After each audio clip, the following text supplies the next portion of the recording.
Peace, Kings. Welcome to Hip Hop Talks. What up? What up? Well, apparently, we're going to have to start whooping some other pods' ass the way the Kansas City Chiefs got their ass whooped in the Super Bowl. What's up, fellas? Man, do not remind me of that whack Super Bowl. Please don't remind me. We're going to have to talk about this whack Super Bowl. Before we talk about this whack Super Bowl, like, share, subscribe to our page. I've been throwing a lot of viral vibes out lately, getting prepared for Unwrapped with Coop. We have Mirror Music with me and Andrew. I know you and AG have been pulling up some of your station head stuff and kind of putting it back up for our YouTube fans, and we got a lot of stuff coming. Click like, share, and subscribe to all the things that we have. Don't pay attention to them other niggas talking shit. And let's talk about that whack Super Bowl, Sean. I don't think it... Okay, so here's the thing. I don't think it was whack. I think it was actually... First of all, Kansas City was due.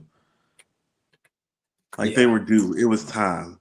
You can't keep winning the way that they were winning. The law averages say that you're not gonna keep on like getting by the hair of your chin. You're not like the three little piggies in this motherfucker. Okay? No, you're not. All right. Even though sometimes Patrick Mahomes looked like he built like one of the little piggies. You know what I mean? New name Patty Cake. Okay. New name is Patty Cake. He looked like it out there. New name is Patty Cake. All right. He need to hit the gym in the off season. This is probably the first time he probably felt the need to toe that ass up. But I think it was really just a culmination of that. I think the Eagles were the superior team everywhere except for quarterback, and the quarterback isn't too shabby, and so they just got beat by the superior team. They've been the inferior team in a lot of these games that they've been winning. It really has been Patrick Mahomes that has been saving them. And Philadelphia was just like, oh, well, we're not going to let him save you. We're going to play quarterback contain. We're not going to blitz. See, here's what they did. Everybody is so worried about what he does that nobody just sits there and lets him make the mistakes. They sat there and played quarterback contain, didn't blitz, and went with a basic 4-man front with a 2-cover zone and just didn't let anything happen. They just rushed the passer. They played old-fashioned football and hit him in the mouth. And they were just about due for an ass whooping, and they got one. Now, I think this does end the GOAT debate, at least for now, because, he's got 2 bad Super Bowl losses. One of them to Tom, but this one was pretty bad. It's pretty bad when you get beat in the Super Bowl twice like this. Yeah. Tom ain't get beat like this. Tom lost 3 Super Bowls. Tom lost 3 Super Bowls that he could have easily won. Tom could easily be 10-0. Easily. Tom is literally 3 or 4 plays from being 10-0. Mm-hmm. Yep. So, what were your thoughts on the game? Because I know Sean don't want to talk about it. AG. I was smiling from ear to ear. Chiefs got blasted. As a Raiders fan, nothing brought me more joy than to see the Chiefs get beat that badly. Only thing I was upset about, I didn't, win any money on the pools I had going. But at the end of the day, I was mad when they scored the first touchdown. But I'm not gonna lie, I was worried in the first play of the game, the pass interference call that they got. I was like, here we go. The refs cheating for them already. You know what I'm saying? Bad call out the gate in favor of the Chiefs. But after that, things worked out how they were supposed to. So I'm not an Eagles fan, but I was an Eagles fan for that day. Hey, AG, I forgot you were a Raiders fan. So what downtrodden old whack ass quarterback is your team going to take next year to try to fill the gap? Is it going to be Aaron Rodgers? Russell Wilson, which old whack quarterback? Kirk Cousins, which old whack quarterback y'all taking? AG, that's what y'all do. I hope we can pull a magic hat out, for the draft and still get Shedeur Sanders, Deion's son. But I don't think that happened. We'd have to you probably have to give up Crosby to move up the trade ranks. But I'm just hoping that hiring Pete. Where are you all picking? I forgot, but no, I think we dropped down to 6 or 7. I don't think he'll still be around there. Yeah. 6? Yeah. I think Shedeur might be there at 6. I actually think Shedeur might be there at 6. I don't think he'll still be around, Coop. He'll go top 4 or 5, I believe. But what I do think, it just, some of those teams don't need QBs, but at the same time, I don't think you leave him on the board. But I'm hoping, to your point, where we hire Pete Carroll. Pete Carroll's on the old side of things, but, I like him as a coach. But I hope the grand plan is not to have a reunion with Russ. That I don't want. Russ is washed Pete up. Carroll, Yeah, Pete Carroll had to forfeit his Social Security to come back and coach NFL listen, football. He was definitely sitting at home pimping the we system. we don't got enough time on this pod for me to talk about Raiders woes, so I'm gonna Like just 79 just years move old. on. Thank Pretty you. certain. He helped Moses write the 10th commandment, I think. When 007 with the 199 super chat. Queens get the money. Time to put the beef to rest. What's next? What's next is new music. Life is Beautiful. Larry June, 2Chainz, Alchemist. Sean, what's your early thoughts about this album? Is it the early album of the year? Is this good barometer to start off our 2025? No. We're in not even. February. No, you didn't enjoy the project? It was okay. It was okay. Nothing Just for me to okay? go crazy. Yeah, just okay. Mm, Chains sound great. Chains okay. sound great. Chains do sound great. It just was a snooze for me, man. The tempo was just so. It's too laid back. I'm not gonna lie, it was too laid back. It's I listened to it 3 times. I listened to it 3 times just to make sure I wasn't bugging. And You are, but go ahead. I might be, but I don't think it's not even close to being a contender album of the year. I mean, of course, it's only February, so we can't even talk about that at this point. You don't even think it's a good like tone setter, pace setter. You don't like there weren't some moments from the project that you found yourself impressed. Like none of that. You just like, oh, it's just cool. Like next, it's a vibe. It's some real silky smooth shit. It's a vibe. It's a vibe, and that's the best way I can describe it. It's not blowing me away. Pause. It's more of a vibe. It's a feel thing. It's a feel good thing. That's about it for me. Yeah. It's in the middle. It's in the middle for me. I don't want to say ball. Yeah, it's just a vibe. It's just a vibe. I mean, how would you rate the album then? I would give it a 3.5. Okay. Give it AG, what about you? This is the tone. There's no. I feel like the first half of the album has some tempo to it, got some pace to it. You don't think the first half of the project got some pace to it? It sounds too similar, bro.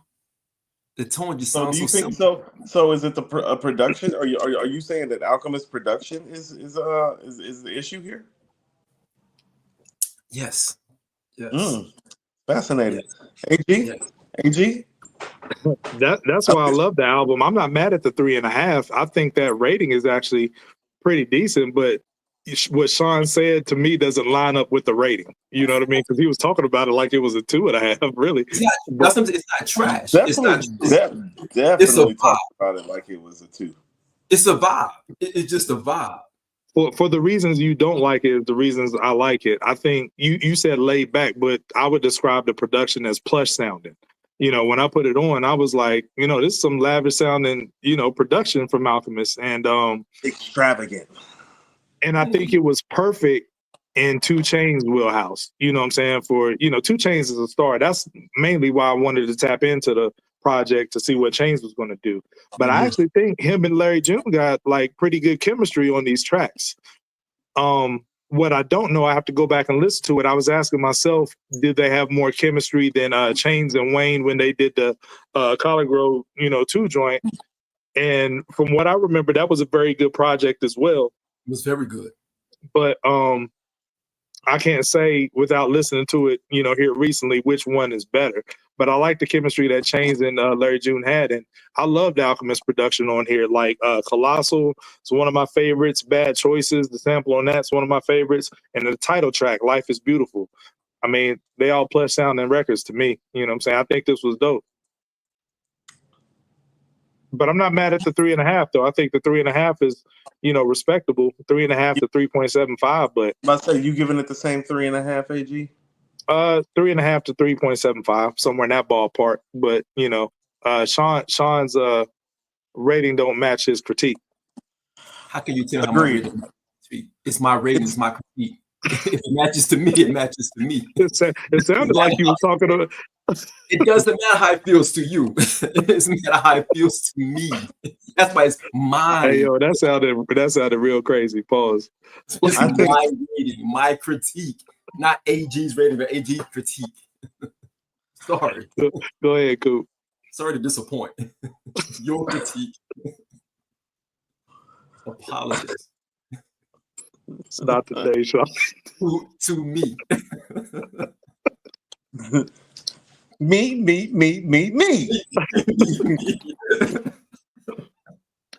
Let me chill.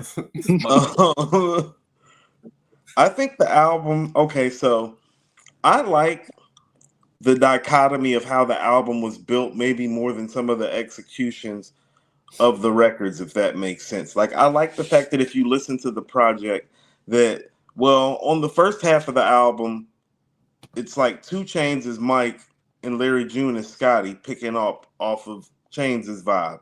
The second half of the project flips and Larry takes on the Mike role and Chainz plays Scotty to Larry's Mike. And I do like how they switched up zones like that. It's like creating a matchup problem for the defense when you're stepping out on the court. It's like, but watch us flip it on you. Chainz hook game on here is stellar. His Chainz hook game on here is stellar. And I started thinking about Chainz, and this is the highest compliment I think I can pay him. He might be the closest thing we have to a Method Man in the South, because when he is on a group effort, and when he is on in those arenas, and he's one of those guys that I feel like he's at his best actually, and he's more than capable of doing the solo mission. But there is just something about him when he's in tandem with somebody else, and just when he's in a group effort, and that means he's one of the best team players in rap, and I think that means something. Like, how about this? He in basketball terms would be like, a Tim Duncan, like somebody that it really doesn't matter who you pair him with. Like he's going to shine and fundamentally do all the things that he normally does that makes you like him as a player and that like succeed. And so that for me elevates the album. I feel like Alchemist did an okay job. I think he did a good job of trying to manage both of those worlds accurately, but there were some production missteps, but it was more on the engineering side. Like, I think there was a transition on one of the records from track 2 to 3 where the transition and the break and going into the next record was just downright awkward and like offbeat, the way that it, like, the drop came in.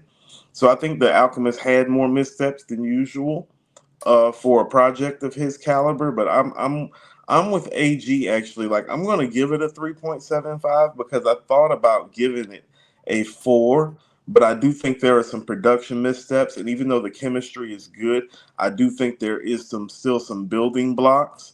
Like, you can tell from the way that they pass the mic off to each other that Wayne and Chainz have been doing that for a long time. Larry and Chainz don't have that type of chemistry, but they do know how to create the same vibe, which means they do have the potential to do that in the future. Can I add to that, Coop? I'm glad that you pointed out how they switched roles, as like which one was, taking the wheel in the album, because I think that's a big deal that we really don't think about, because in any collaboration album, one person has to make the concession to say, like, yo, I'm riding shotgun on this. Kind of like D Wade, when LeBron came to Miami, he said, yo, if we're going to win, you got to be the guy. I got to fall back. Like, you can go through anything. Watch the Throne was like Kanye in his bag. Jay-Z was riding shotgun.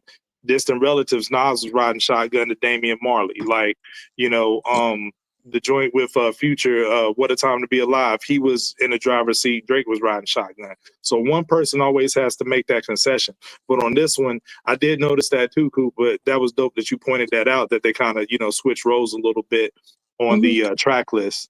And I just wanted to ask Sean this real quick. Shout out to Alchemist. He did announce that that Mobb Deep was in the process of taking P vocals and putting out a new Mobb album where him and Havoc was handling all the production, and Nas is involved in this project as well. So with Alchemist saying that and what he did on this album, does that make you nervous for upcoming I guess you can call it posthumous Mobb Deep album, since Prodigy is no longer with us? Does it make you nervous for that production?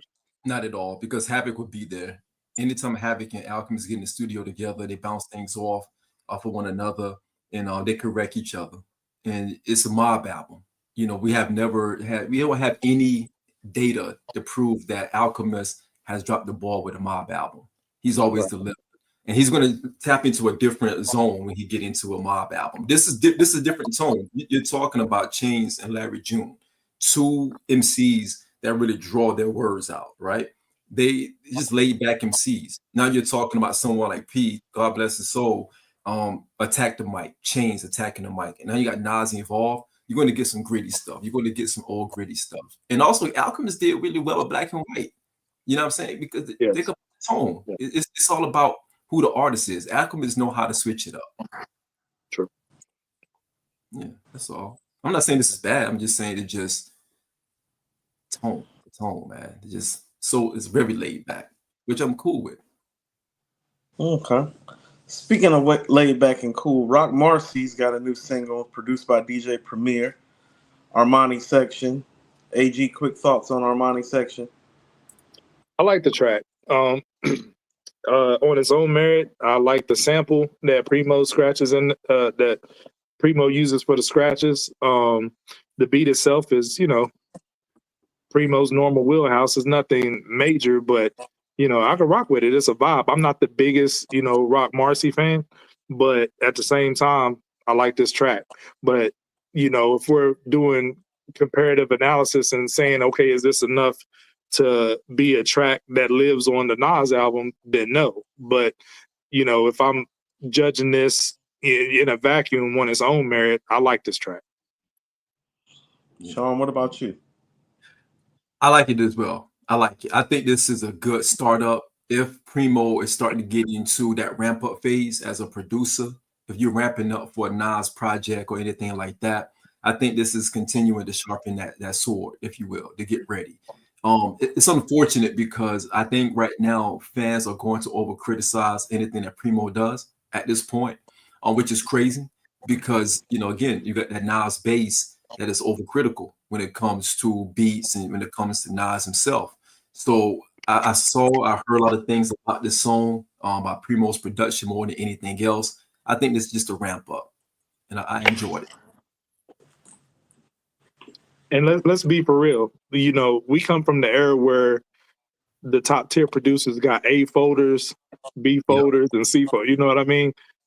That A folder that Primo's doing is going to be for Nas. Like, I know disrespect to Rock Marcy, but this is going to be a B folder joint.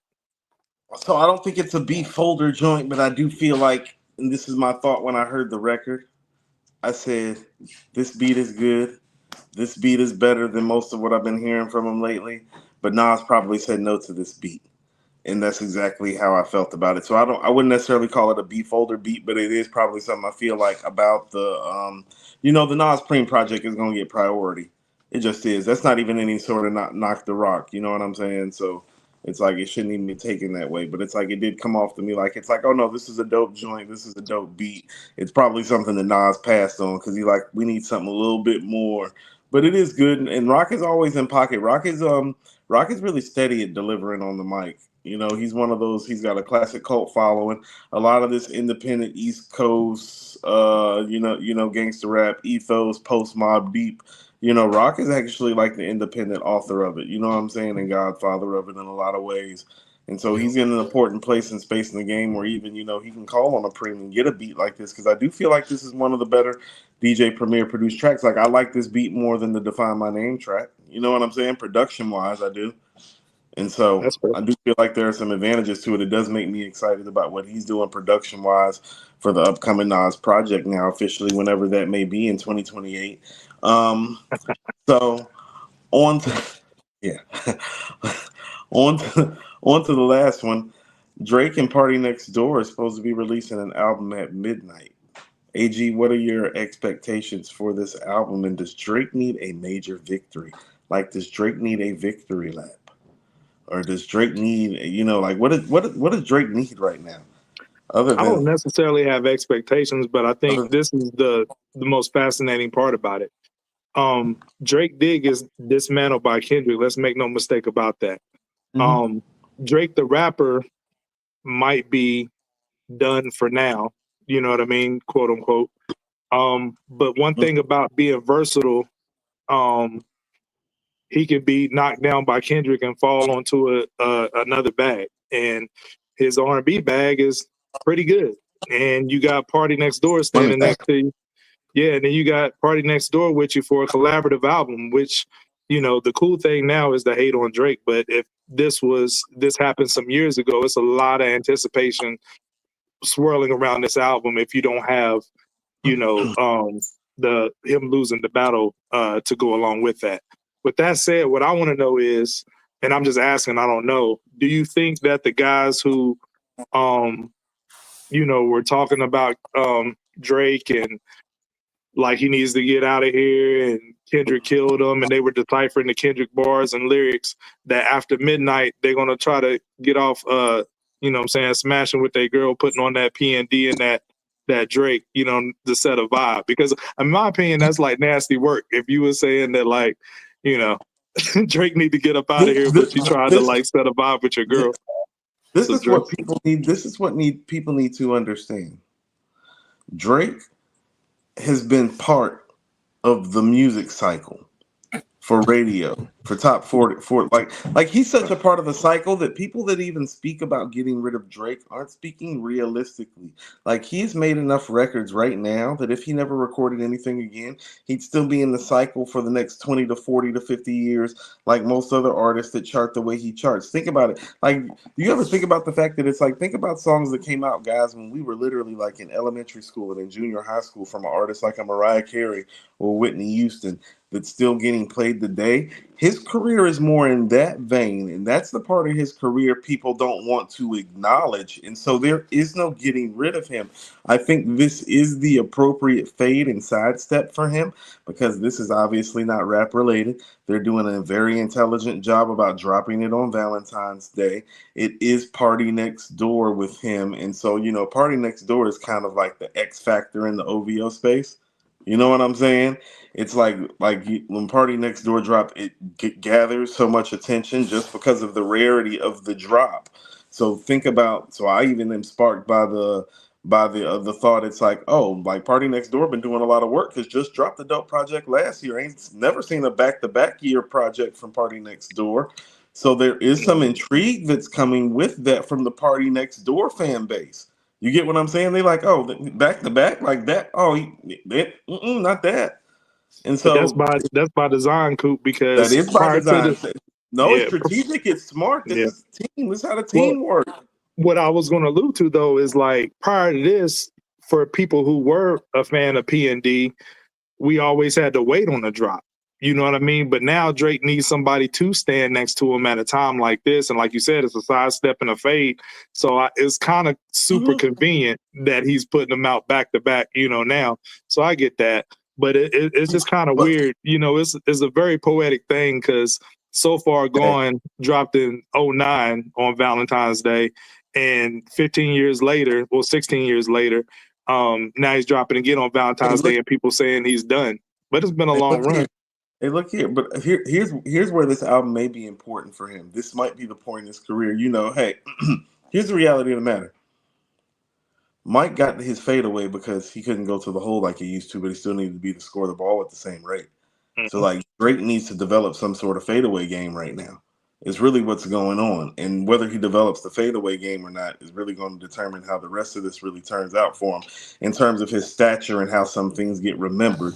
Because of what Kendrick has done, and this is kudos to Kendrick for this story gets told one of two ways from here. It's like, oh, well, he was on top for so long, and then that thing with Kendrick happened, and he was never the same, but it was great when it was great, or he's going to be able to recover and learn how to shoot the fadeaway. And so I think doing stuff like this with Party Next Door is part about learning how to shoot the fadeaway. Now, we about to see what the quality of that product sounds like, but I am encouraged by that, because, I mean, I know some people aren't the biggest fan of Party Next Door, but I haven't found them put out a poor product yet, though. What you got, Sean? You think this is going to do numbers? I think it's safe. It's a safe way to go for Drake. You got to go this route, because each time Drake and Party Next Door did anything together, it always been good. They got great collaborations out there. So this is the safe thing to go with, right? Other than doing something with Future, who he's not with anymore. So if you're Drake, I would have preferred that as a surprise over this. I'm not a big party guy, Party Next Door guy, but it's one of those things where Drake has to do this right now, because not only is Party Next Door attached to it, the world is attached to it. They want to see what the numbers are going to look like. This might be one of the first times in his career that he will be scrutinized based on numbers. If he's not hitting a certain number, they're going to scrutinize him and say, yo, he's over. They want to see this number at the end of next week. They want to see what this is going to track to. Because this is going to be a true teller right here. This is important. I don't think it's going to derail his career or take him out of here. I think it's going to take him down a couple of notches if they don't do well number wise. But the big question mark is going to be, what does the number look like by the end of next week? I am encouraged by the fact that he actually wasn't petty and didn't drop anything, knowing that this was Kendrick's time for the Super Bowl and all that. That actually makes me encouraged and feel like there's good music on here. Yeah. Like he didn't try to disturb Kendrick's party, which is something that you might try to use as a ploy when the quality of the product isn't there. And so the fact that he had a product coming, and it's literally right after Kendrick's biggest moment of his career, and he could have tried to be petty and interrupt the moment, and he didn't, makes me feel like there's something about this project that potentially is quality, though. I can tell you why that decision was probably made, because it wouldn't be fair to Party Next Door. Because he gets lost in the shuffle of the Drake and Kendrick battle and all the Super Bowl talking, and even though he's a collaborator on this album, he's an afterthought. He's still lost in it right now, AG. But I think that's a great point. But it is majorly lost if that happens. Think Ty Dolla $ign when Vultures was coming out and Kanye on one of his rants per usual, stuff like that. You get lost in the shuffle. Ty. Huh? Yeah. See, exactly. Sorry. But original. I'm sorry. Go ahead, AG. I'm sorry. No, you go, bro. To your original point, I just think that the scrutiny of this album, if it's not superior, the scrutiny is going to be out of this world. The question is for both guys: do you think that Party and Drake is going to get a fair shake when it comes to the critics? No, and this is what we got to do. We got to be consistent and hold some people accountable. I saw a tape on Twitter the other day where Ebro was talking. I forget what the interview was or who he was talking to, but he said Drake was a quote unquote sickness. That's wild. We got to start pulling the tape, man, because does Drake represent true hip hop in its purest form? Absolutely not. You know what I mean? That's Kendrick. We've identified Kendrick as of the culture, and then Drake in a lot of ways is not of the culture. But what we can't do is move the goalposts and call dude a sickness when we heavily, and I say we because everybody, Ebro included, heavily promoted his album, promotes the likes of Ice Spice and Sexy Red and all that. So it's like, if he is a sickness, then you were contributing to those symptoms of the sickness. AG, listen to me. I guarantee you, Ebro wife got a Drake playlist and don't have a Kendrick playlist. Go ahead and bet that. Go ahead and bet that book. We gotta start pulling the tape and being consistent. Yes, he lost the battle. No doubt about that. No, he's not like tried and true hip hop like Kendrick is. But man, we can't get up on the screen and lie to the people, man. Like, you know what I'm saying? That's just not. So AG, when you were saying that, and when you're saying, are we gonna not critique this album properly? And this is what I mean about learning how to shoot the fadeaway. Has in fade away out of this rap community into the larger community where most of your streams, money, assets, and equity belong anyway. It's not like if he fades from rap from a little bit, that's necessarily the worst thing for him professionally. So it's like if you're talking about somebody like Ebro and Budden critiquing him, well, yeah, they're probably going to do what they do with it. But the larger masses that have really made him into the machine that he is are probably not, and are probably still generally excited about this project. And some of the things that you just spoke of, I want to talk about when we actually talk about Kendrick's Super Bowl performance, because I do feel like there are some things at play that we need to start addressing and start asking ourselves some real questions, because I think we're asking ourselves some of the wrong questions about the Kendrick Super Bowl performance, and we'll get to that. I think we're on the same page, Coop. But before we leave this topic, I just want people to be consistent, man. No matter what side of the fence you stand on, just be consistent. Like, it'll be those hip hop fans and pundits that say this R&B album is trash or what have you because he lost the battle, and it's not going to be a rap album; it's going to be an R&B album. And it went. Hold on one second, Coop. But I'm just saying that like. It'll be like, well, I told you, you know what I'm saying? He was whack, whatever. He's doing a sing-songy R&B, he's soft. But if those things are all true, which they are, then how does that, make Kendrick's win as big as it is? Like, I'm you know what I'm saying? Of having this conversation, AG, though, because it's like, well, what's wrong with those things? Because Kendrick, quite frankly, does a lot of sing-songy and voice-altering things with his voice. Oh no, that's fine. But just on some hip hop rap shit, like people will in the same breath say like this is the biggest win of all time, it's the best diss of all time, it's the worst loss of all time, it's the biggest opponent, but not try to give credence to that opponent being a formidable opponent. You know what I mean? Both things can't be true. He can't be a non-formidable opponent. It can't be the biggest win and the opponent not be. No. You're right. It can't be the biggest win of all time if the opponent's not gigantic and not right. Like, we just gotta be consistent in how we talking out here. That's all I'm saying. They can't, man. You know that. Okay. So AG, and I don't want to jump the gun. One of the things that is lacking that I keep talking about when it comes to Kendrick is that people lack clarity with how they audit circumstances when it involves Kendrick. This is another case of that. When it comes to him, it is like the rules are literally different. Things that are not okay are okay. And it's like if it wasn't okay before, if it wasn't okay before, then it's okay finally when he does it. You get what I'm saying? And there is something that is very dangerous about that on a lot of levels. Well, to answer you, I think that's a different base, and we'll touch on that a little bit later with the Super Bowl thing. But I think those are people that are coming in because hip hop is, broadened and expanded, and he has the most listeners on Spotify that any rapper's ever had. 88 million now. Drake's peak was 86 million, right? So I think a lot of those people are new inductees to listening to hip hop. They were introduced to hip hop through Kendrick, and they're using these metrics. But you know what I'm saying? No, I think they were introduced to that level of pure hip hop by their introductory was Kendrick. That's why Kendrick just dissing Drake. You mean? Yes, that's so Drake would be the right. But so things are going to be a little skewed because everybody weighing in has not been fans of hip hop and been in the culture long enough to have a really objective, viable opinion. I don't want to spend this too far, AG, because we got to get off this topic and get to the music anniversaries. But everything that you're saying, by all rap terms and definitions and hip hop cultural definitions, is what we would call clout chasing.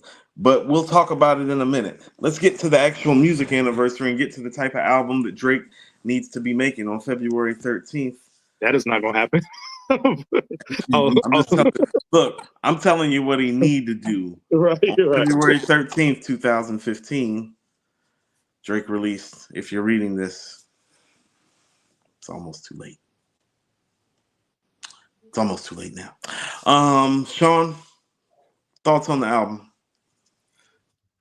It's a great album. I think this is one of the ones that people... The classic? Is it a classic? I was about to say that. I think this is one of the ones that people will get closer to. I don't see it as a classic, but I think this is the closest one that a lot of people had him at early in his career. That this is like, if you don't have one, this is the one that's closest to an actual classic. I don't deem it as a classic. I deem it as a pivotal point for Drake. I think that's when the music was really starting to pivot very, very hard in hip hop, and he was at the forefront of that. Other than that, this is a dope album. I don't have it as a classic though. Cool. I'm not mad at anyone who calls it a classic. I just don't have it as a classic. Definitely a classic moment because I think that if I'm not mistaken, this is one of the first surprise drops in the streaming era that was this magnitude. It was either this or Beyonce.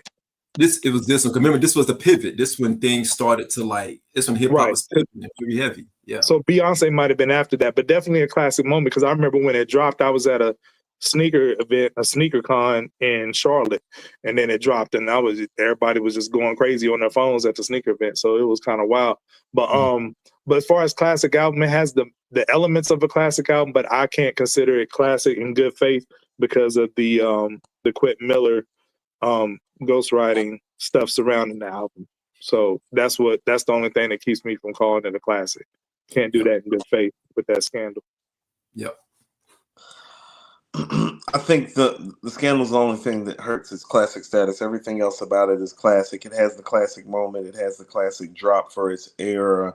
It has everything that a classic rap album actually has, except for the controversy surrounding the songwriting. So I would say, how much do we want to hold that against him would determine its classic nature, in my opinion. And I'm not going to hold it against him to the degree, because here's the reality of the matter too. Well, he's already suffered from it.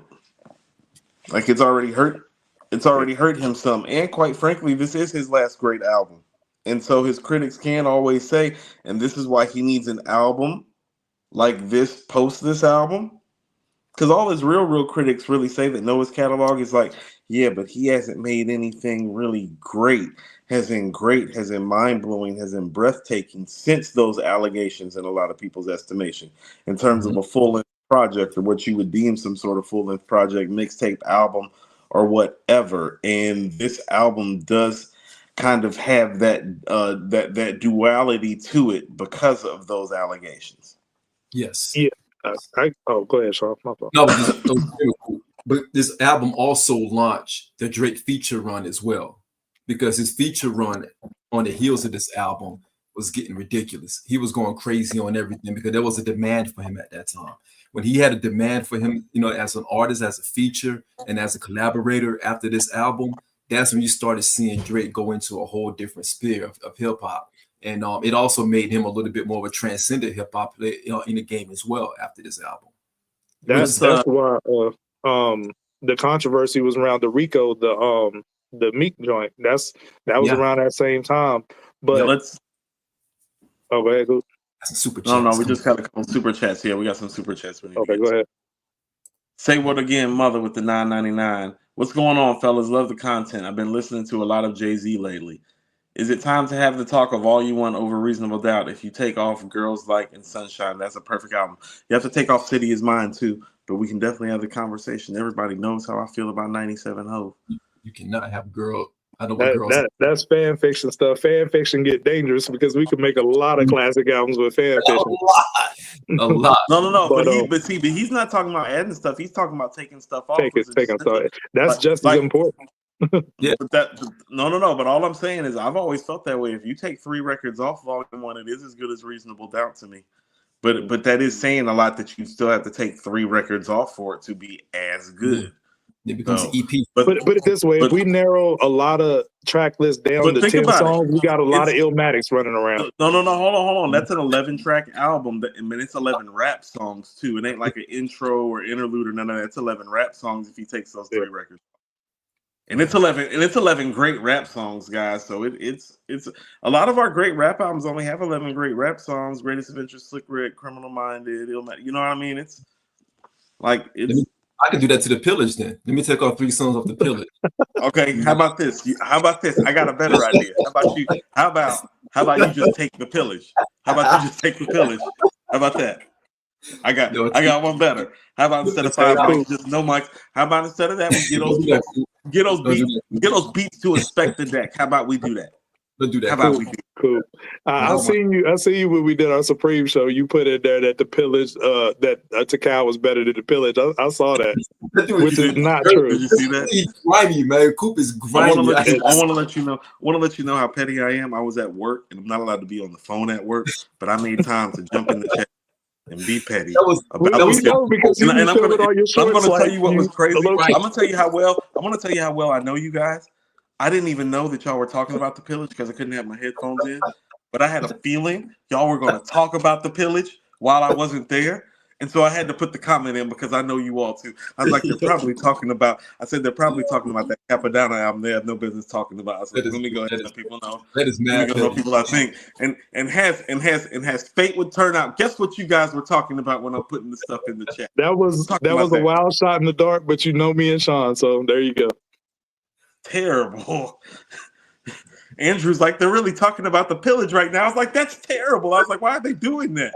Oh, real quick, while we're on, I know we got to read the super chat, but before my brain forgets, real quick, since we're on the woo, I still count that against Drake on If You're Reading It's Too Late for the Ghost Rider allegations, but that's what I'm talking about, consistency. We all call Return to the 36 Chambers a classic album, knowing that GZA wrote it. Let's not do this tonight. I'm just asking questions, man. Nope. Okay. Nope. He wrote 75-80%. He didn't write the entirety of it. He did write the majority. He did write well, he probably wrote that much of it. I mean, I have to be honest with you. I feel like Dirty did the first 4, 5, 6 tracks, and then the rest of it is the GZA because it sounds like that. I'm just asking a question because I very much consider that pretty much a classic, but I take points off for Drake. But I think more so because that was trying to be hit. Well, no, he was credited, but we always knew that GZA wrote for Dirty. I don't know. I'm just asking a question. Y'all put that in the chat. How y'all feel about that? And moving on. I think we also hold on real quick, AG. I think we give Dirty a pass too because it's like that is his big cousin. That's like OG Bobby Johnson teaching you how to rhyme still. Like people forget. I think people forget Wu-Tang Clan were still like really young when they got put on too. It's not like Old Dirty Bastard is like 29 years old when he made Return to the 36 Chambers. Like no, he you know what I'm saying? And nobody's really arguing that Dirty's the nicest lyricist or nothing either. So that's the thing. Correct. But Drake, if you're going around saying that you're the best, you're the nicest with the pen, it has to be your pen. Period. 007 with the $4.99. If you're reading this was cool for the first 6, 7 tracks, then it tails off. That's the issue with Drake. No classic albums and ghostwriting. Is this the most he's ever rapped on one album? I think it is. I think it is. Yes. Like far as ratio of rapping to singing, I think this is the most. I'm about to say if you're talking ratio, because he's made projects that because of the length where there's been more rapping on them. How about this? This is the rapping Drake that people do love though. Like on a hip hop level. And I think that's why the ghostwriting allegations hurt so much because Drake, the rapper, might be his best rap stuff. That's on here. I don't know. I know people that hated it in real time said that he was trying to be a little bit, too hard. I think Take Care is a better rapping version of Drake because it's a more authentic Drake. Nothing was the same. I think it's better rapping too.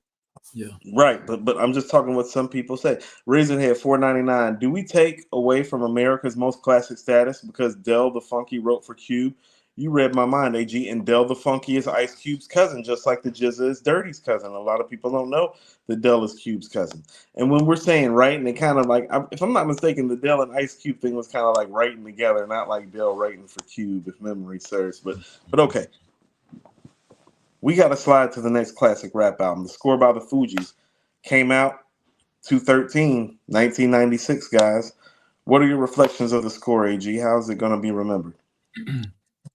Wow. Full disclosure, I was late to the Fugees party, right? You know what I'm saying? Their first album was pretty underwhelming to me. And then when the score initially came out, I had a friend that I was in class with, I think it was 9th grade, was just telling me like, yo, this is the best album I've heard in years. Just like, going on and on about the album. It wanted me to listen to it, pass me the headphones. And I was like, nah, I'm cool on that. Wasn't really a fan of their first album, whatever. And he just kept talking about it every day, talking about it. Then those singles started to roll out. You know what I'm saying? Fuji Live, like Ready or Not, joints like that. Then I was like, okay, like these joints is crazy and Lauren is going off. And then by the time you get around to Killing Me Softly, like, I'm full blown, like, calling the album a classic in real time. But, I was late to the party. But yeah, still in present day, I think it's a 5 mic classic, but I don't know for sure if it cracks my top 5 of 1996. Sean, what's your thought?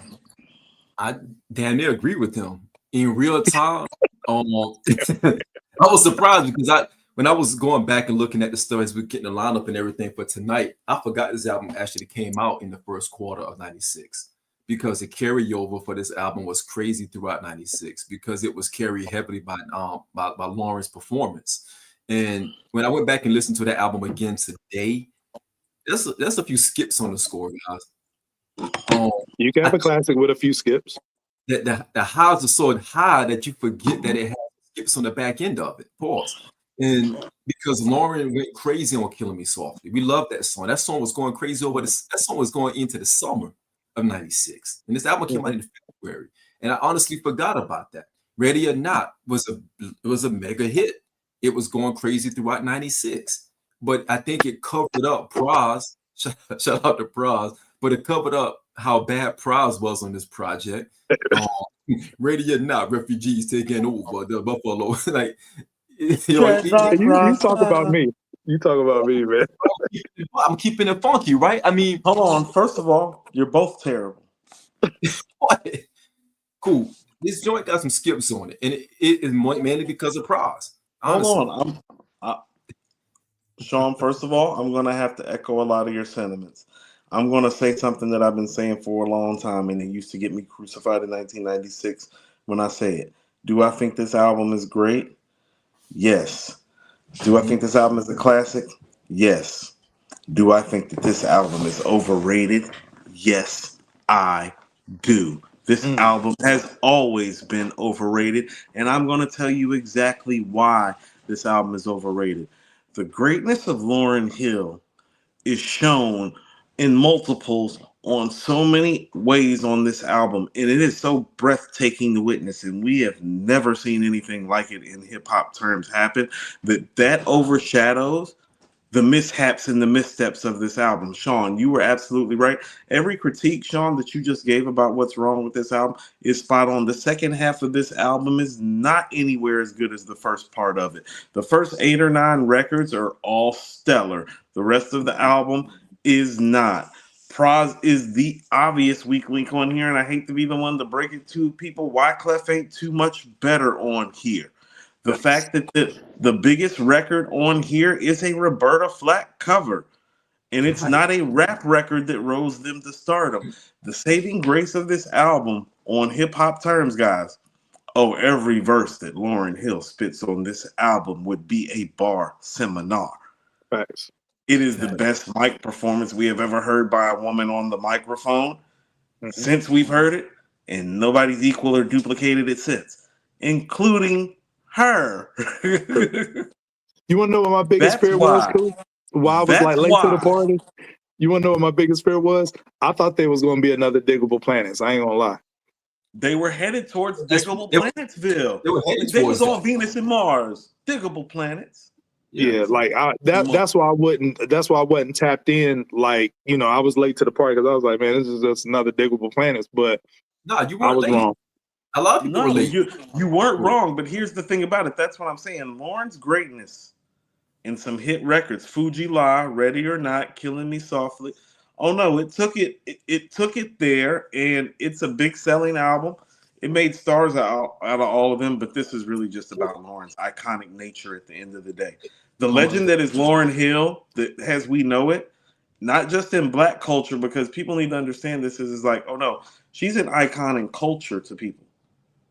And so, this is where the icon shows her, like, starts showing her iconic status for the first time, and that's what the score is about. But the album itself, when you play it next to other classic records, like, think about this: you can't play this album next to "Moment of Truth" by Gangstar and tell me it's an all-time great rap album.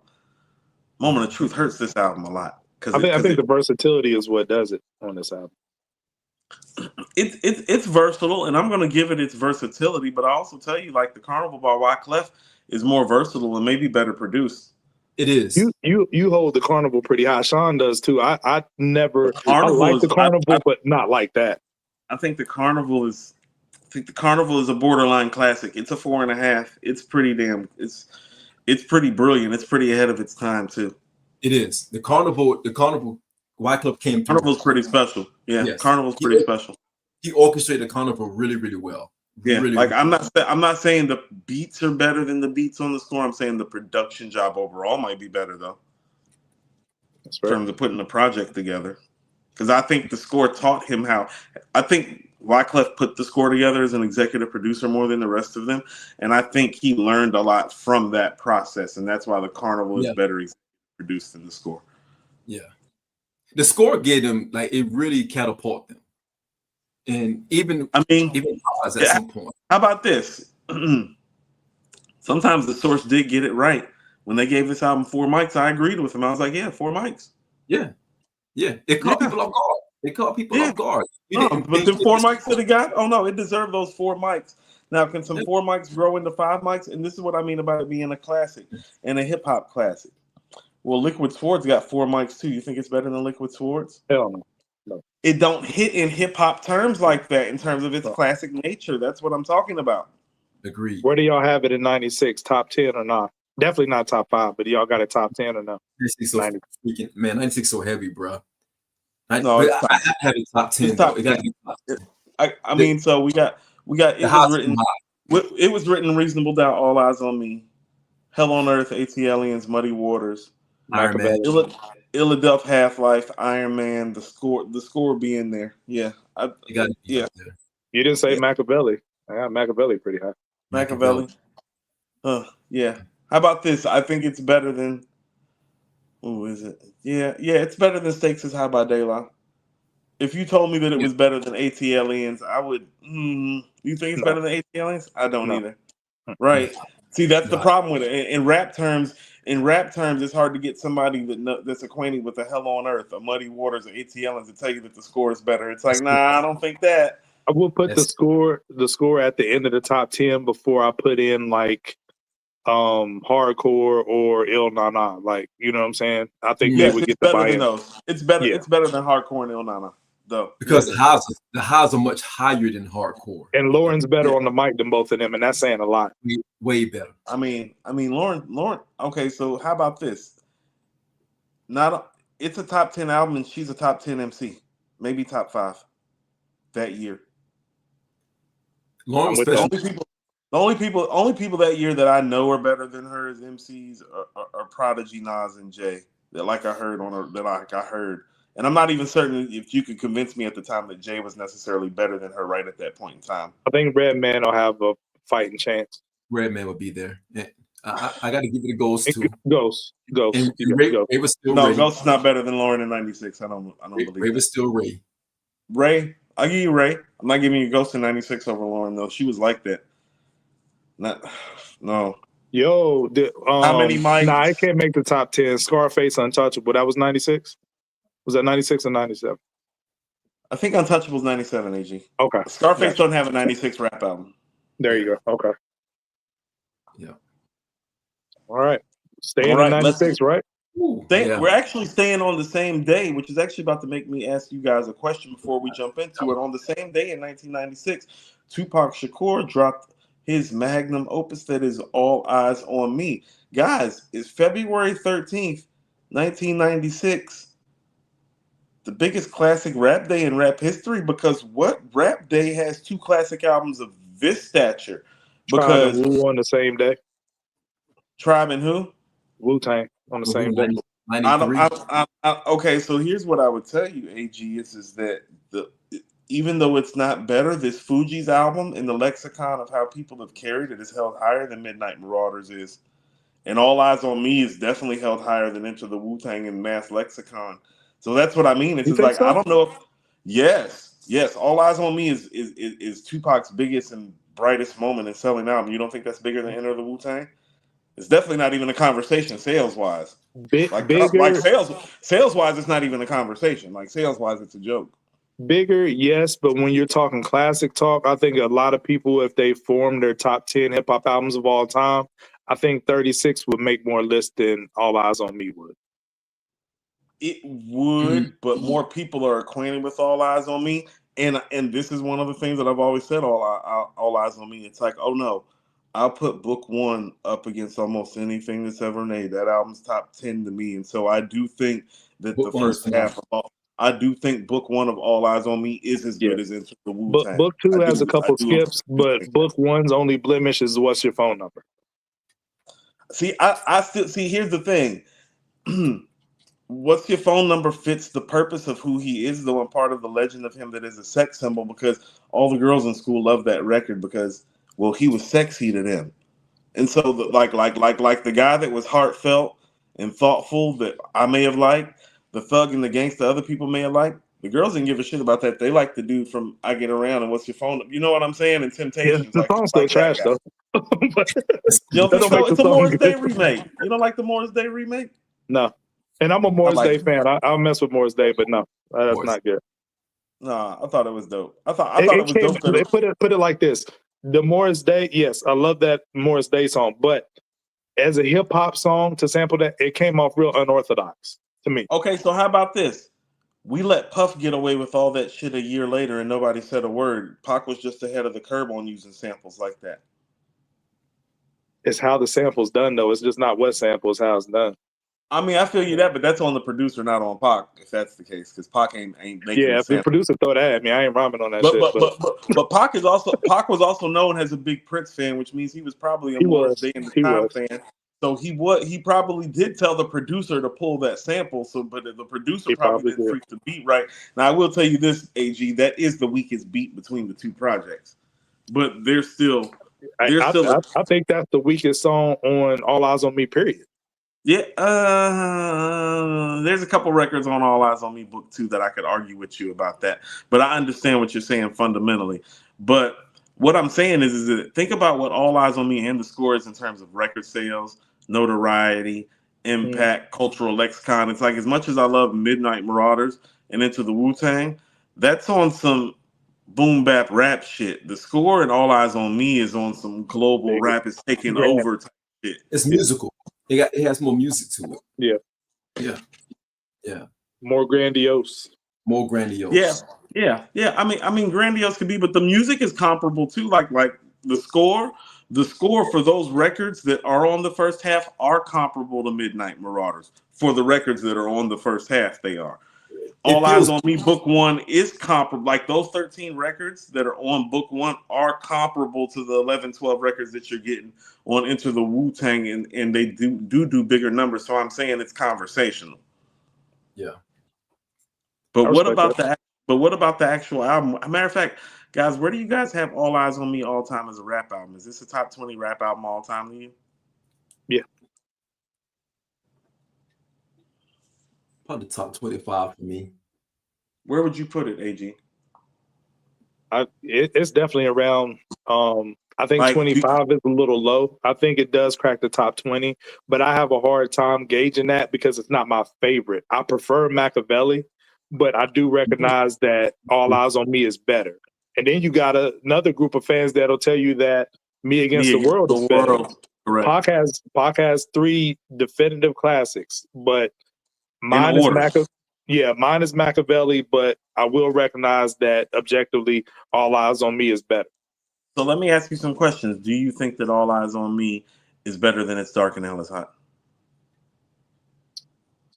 Objectively, not for me. That's a conversation. When I listen to them both in present day, I feel like All Eyes on Me age better than It's Dark and Hell is Hot has. I agree.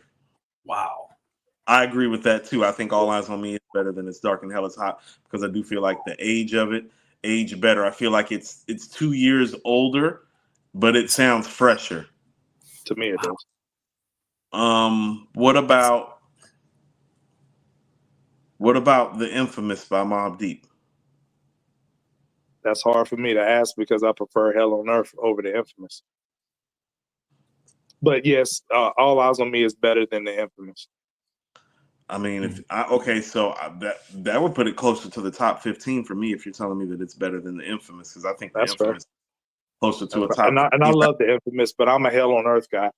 But the records on Hell on Earth is not big enough to go up against All Eyes on Me. They're not, because most of the records on The Infamous are literally East Coast. That would be more of a question for Sean than me. Like think about it. You got a record like QU Hectic that's like a street classic, and QU Hectic might be like the 7th or 8th best record on that album. I don't know. What do you say, Sean? Maybe I'm bugging. I just think book 2 of All Eyez On Me brings it down a notch for me. I couldn't appreciate I'm gonna be honest. 96 February, I'm 15. I couldn't appreciate All Eyez On Me when I first heard it. I'm gonna be honest with you. My go-to song on there was actually Can't See Me. I love that song. I thought that was the best song on Drake that album. He killed that. And the energy around that was crazy. I still listen to that song. I'll be honest with you, Cool. Knowing how you love this album, I had to go back and listen to it about 2 times today.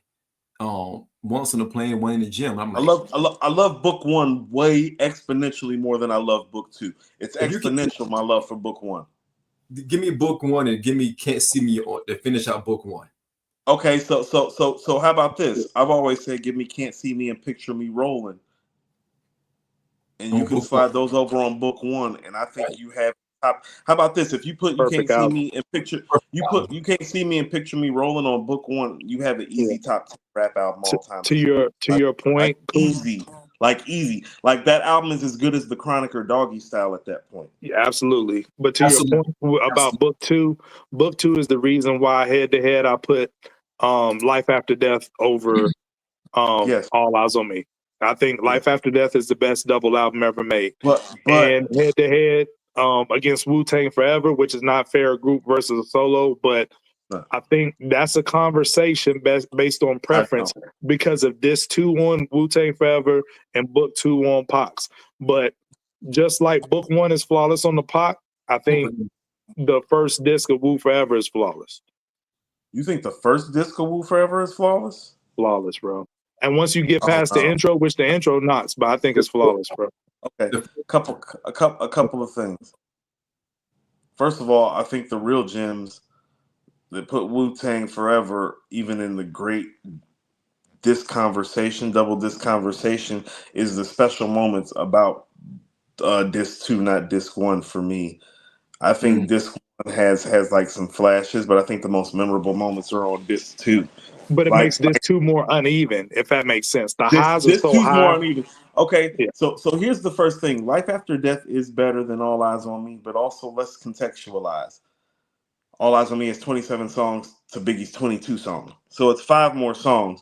So if you actually pick the best 22 songs that Pac has and take the worst 5 songs off, like when you take the What's Your Phone Number and half a book 2 off, that Life After Death, All Eyez On Me conversation, if you're going song for song, like 22 to 22, is way, way, way closer than people are talking about. So it's a conversation between those 2. For me, as much as I love Wu and as much as I love Wu-Tang Forever, those songs on All Eyez On Me are too big for Wu-Tang Forever to compete with it, because the best moments that are on Wu-Tang Forever to me are on some rap shit. And it's on some rap shit that most people aren't going to hear, like Bells of War, Dog Shit, the MGM, Scary Hours, Cash Still Rules, Older Gods. Older Gods is my shit. Ray Ghost and Jizza. Like, but I don't know, like that's not messing with Got My Mind Made Up and Hearts of Men and I Ain't Mad at You and America's Most Wanted with Snoop and it's big records. It's really big. It's really Cuban Links, like, you know, as far as all it's a West Coast Cuban link, yes. But book 1 of All Eyez On Me is very much like a West Coast Cuban link, because it's like, oh no, everybody came out and showed their ass. He got one beat from Quick. It might be the best beat on the whole first record.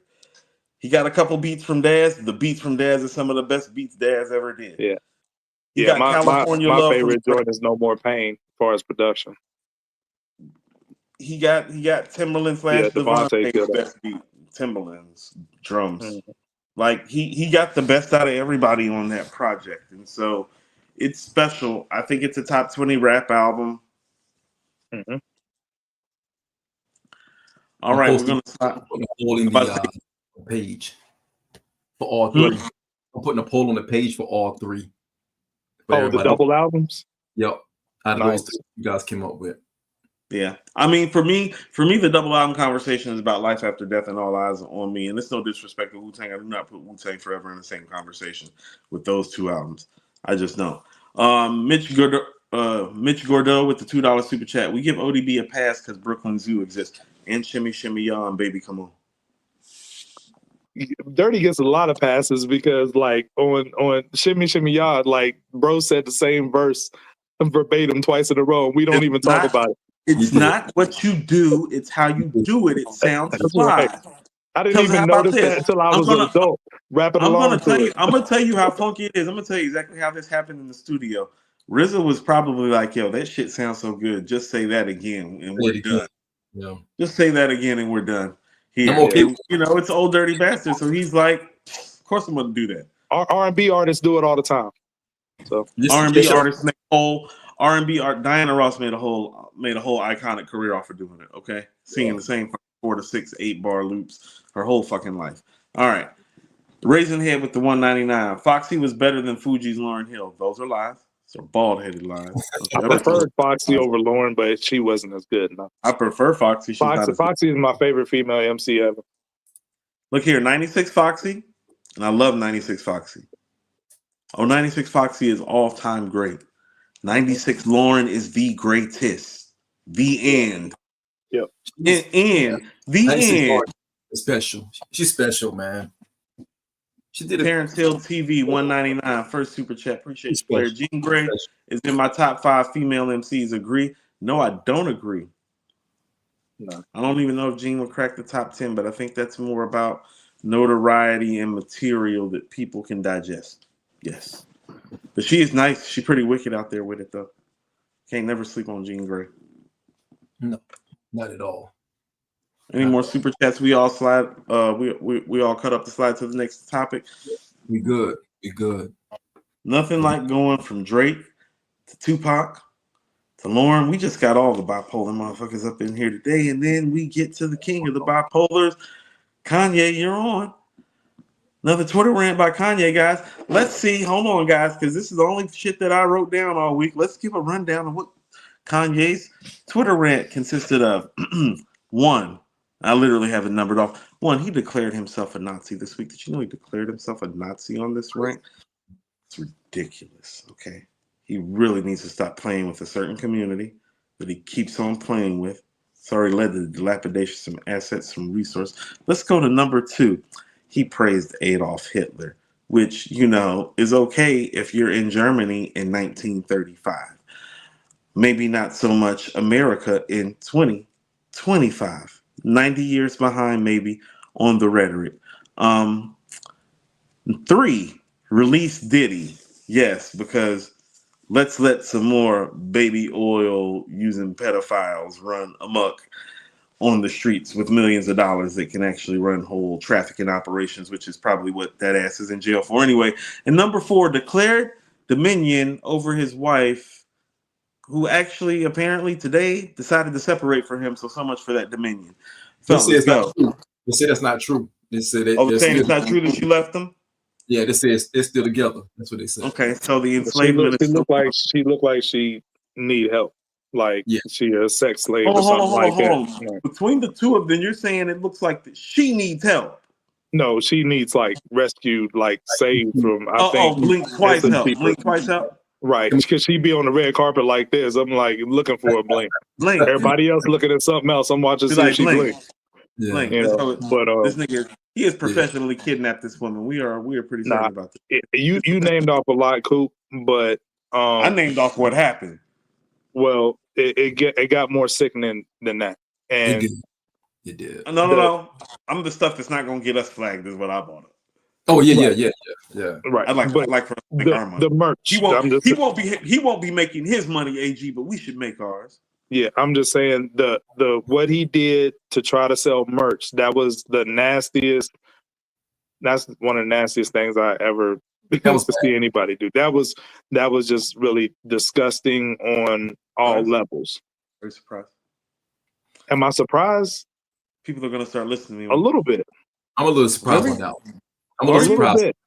Like you know when people surprise you, like I know you could go low, but not that damn low. Like I didn't. Yeah. Nah. That was different. That was different, man. It different. It's different, man. That's because I know the two of you have never done cocaine before. This motherfucker's on cocaine. He's a chunk. Well, Drugs are not, bro. Bro has a whole daughter, bro. But you don't know what the fuck going on with it. I'm not being funny at all. You never done drugs like that, so you don't understand what's going on with this fucking addict. That nigga, man. You with Marcus Jordan with the Lambo on the train tracks, but like, but listen, Might have man. taught Marcus. Marcus probably in jail. Yeezy taught me. Ain't no telling, nigga. What the Listen, fuck? man. Kanye got a whole daughter, man. It's like I just couldn't believe he took it there. And here's the thing: I'm not going to I'm gonna try to veil how I say this, but all that, you know what I'm saying, the Nazi propaganda and stuff like that, man. Look, read the tea leaves, man. He got back on Twitter. You know what I'm saying? He plugged certain folks that pushed that agenda anyway. His bread got up again when it was low, and then they were reporting he was the richest rap. Like, just add it up, y'all. The writing's right in front of you. You know what I'm saying? Sometimes, you know, you could get, he's crazy on his own, but there's bigger things at play. And like, let's use the unstable black man to puppeteer, you know what I'm saying, and push these agendas is what I'm getting at. So that's all I got to say about it. But it's disgusting on all levels, whether he's being puppeted or he's not on his meds, or if he like realized he was saying it. I don't care how you slice it. It's probably one of the most disgusting displays I've ever seen. So while we're worried about Drake's career, you know, this is going on. You know, like we might be worried about the wrong person's career. Just that. Just throwing that. It's bigger than that at this point, man. Yeah, I have nothing. We can move on. No, career, like his career encompasses things that are beyond music. That's what I mean. Like his entire, like the entirety of his career. Yeah. Like he has built an empire, guys. Like an empire. He has. He's an empire builder and an icon. He is a fashion icon. He is a music icon. He's a production icon. As an MC, like he's an icon, like in a few different realms and a few different spheres to people. Well, we throw around the word genius and icon too much, it goes to their heads, and then stuff like this happens. I've been saying that. I've been the one saying that too. I've been saying about the other guy that we're about to talk about in a minute. Sean, any parting shots before we get to the next set of crazy motherfuckers? No. I'm saddened, man. I'll just say it like that. Are you sad? I am, because I've seen this coming, guys. I'm mentally prepared to deal with this. I've seen this coming. I'm done with him. I'm done with him. I told y'all it's over. I said it. I said it. Did I not say it last year that it was over? Yeah. I said that guy, I said it's done. I said that guy gone. We need to go ahead and let that go. It's over. Yeah, it's over. We need to. How about this? The way that people talking about Drake right now is actually how they're supposed to be talking about Kanye. It's like, oh no, you want to know it? It was a great run. Shut him out. You should be shutting him out. They should be shutting him out. Yeah. Yeah. He look. How about this? What about Kanye's numbers? Kanye's numbers ain't like they need. Like that's what I'm saying. Drake ain't the thing here. Kanye's numbers are numbers that really done dipped and fell off the map in the streaming era. You get what I'm saying? Not Drake. They should. Facts. Right. So on to some more press matters. Hold up. 007 again with the $4.99. Kanye has a strong following in communities, in countries. Surprised to not have seen him in Russia yet. He's in another realm and will never die. No, I'm not saying he will never die. I'm just saying the artist formerly known as Kanye West, as we know him, is like, you know, we're going to be in remembrance of what he was as a music and as an artist. I don't think that guy is about to resurface in any sort of fashion other than in flashes like he does on these carnival products. Or his wife would be flashing. Moving on. Okay, first of all, you have to put on clothes to flash first, AG. She butt-ass from the jump. Butt-ass naked from the jump. That's a good point. Got these hoes out here hoeing in public. Knowing hoeing is a private institution. Shut up. Outkast is up for the Rock and Roll Hall of Fame, guys, along with some other notable names. Let me read out some of the other people that are actually eligible. First-time nominees are Chubby Checker, the group Fish, Billy Idol, Black Crows, but other nominees, Cyndi Lauper, Oasis, Mariah Carey, guys. I mean, Mariah's getting been in there. Should have been in there. Yeah, Mariah getting in. I don't know why. I don't know how they missed the Mariah shit. See, when they start missing stuff like this, when I saw Mariah name up there, I said, okay, she messed it up for all the rappers. You gotta go first. Yeah. She messed it up for all the rappers. It's like, oh, they ain't let Mariah in. Like, is Mariah on first shot? Is this first shot for Mariah? Has to be. Yes. Yep. It better be. She got to. Yeah. So I look at it like when I look at this list, I say to myself, Mariah's in. Nobody else matters. And no. Outkast matters. No, they matter, but I mean Mariah's different. So Mariah's gonna be the headliner of this. Yeah, she has. Yeah. Is out. I think Outkast is getting in though. When I look at this list, guys, don't you think that Outkast is getting in? It's gonna be tough. I think so. It's gonna be tough. It's gonna be tough. This is a pretty good list. Okay, so here's what I would like. If they do get in, I don't mind Andre playing the flute to start off the show. As long as the flute playing goes into Bombs Over Baghdad. It has to go into Bombs Over Baghdad. You're going to get your ass up here and rap. No, that's going to be the compromise.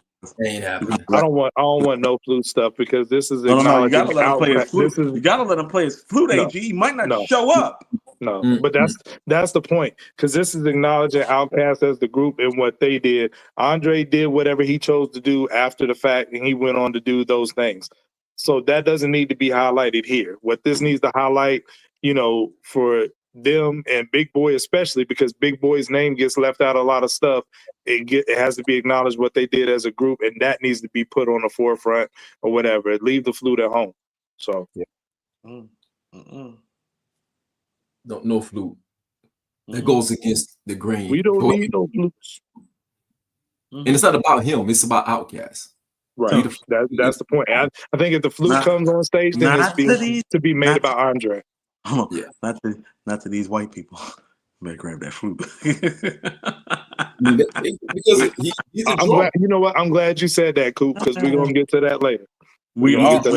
I'm glad you're right. Hey, AG, guess what? We're gonna get back to Mariah. Right. We about to get back to Mariah. We about to talk about Mariah. Yeah, we are. We about to have another conversation. Yeah, but we all 3 for 3. Outkast is getting in. I think so. Okay, how about this? If Outkast gets in, what is their must go to performing song? Like, what's the Outkast go to song? Mm-hmm. Like, is it Elevators or is it Bombs Over Baghdad? Those are the two that I think of. Neither. I think it's Miss Jackson. Safe. You're gonna get inducted into the Rock and Roll Hall of Fame and do the Baby Mama Drama song over Bombs Over Baghdad? That's their biggest record. Are you sure? Hold on. Are you sure Miss Jackson's their biggest record? I don't know numbers wise, but living it in real time, like you was in Atlanta. What do you say? So that's the thing. Those of us down here, it's kind of like back to that Ludacris thing again. Like that was the record we were like, no, like So Fresh, So Clean was our record of those two. You get what I'm saying? Like it's So Fresh, So Clean clearly down here. It's not even conversational. So y'all played Miss Jackson down in other places around the country on the radio more than we played it down here because we were playing So Fresh, So Clean. I think Miss Jackson had a wider reach, I'm saying, different audiences. But if you're going for the rock element, then I'm with you on the Bombs Over Baghdad. You on a Rock and Roll Hall of Fame stage. That's what I mean. Then that aesthetically, that would be a good one. Like how about this? If I were picking just quick set list for them, well, I would actually give them their solo shot, and I would let Andre do Hey Y'all, let Big Boy do The Way You Move, and have them do Bombs Over Baghdad. That's fair because that was marketed as an Outkast album. Yeah. That's why we're talking about double albums. That's one that we don't bring up because we separate those a lot in our mind, but that was a double album. But one wasn't rap.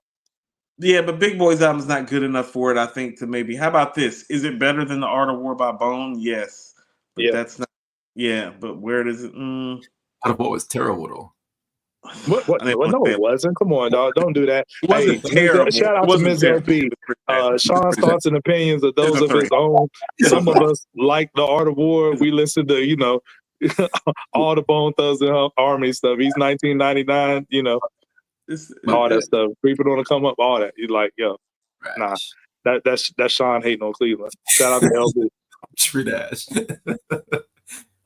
not trash. Hey, yo, but shout out to Bone though, It's not because trash. It they was just secured trash. Pac and Big features This shit was and mid. released that joint. You know what I'm saying? Trash. In '97 when they both were gone from us. This shit was Trash. mid. This shit was Trash. mid.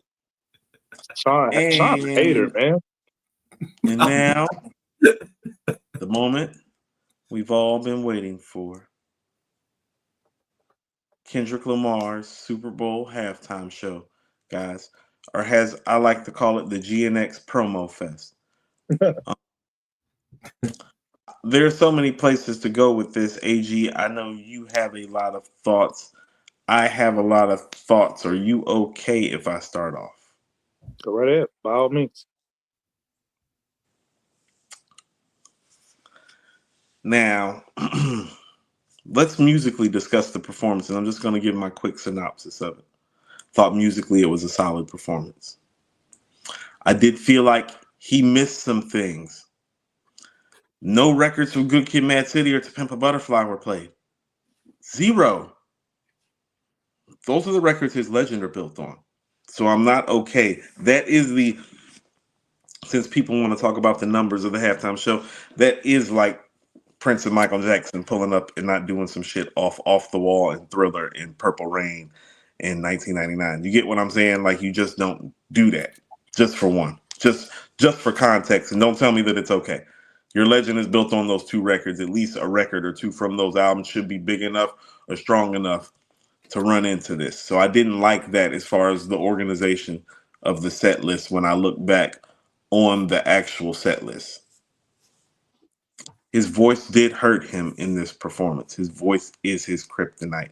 It was audibly difficult to hear some of the vocals. Stop giving him excuses and passes for, well, he's running and Well, you're performing. That's part of it. And that's part of why I question whether a high-level rapper is ready to do this solo, not about the capability, not about the records, not about the artist, mostly about the actual breath control and performance part of it. Because it is you by yourself for about 15 minutes. And listen to what I'm saying. That's hard on an usher who's been doing this since he was 12.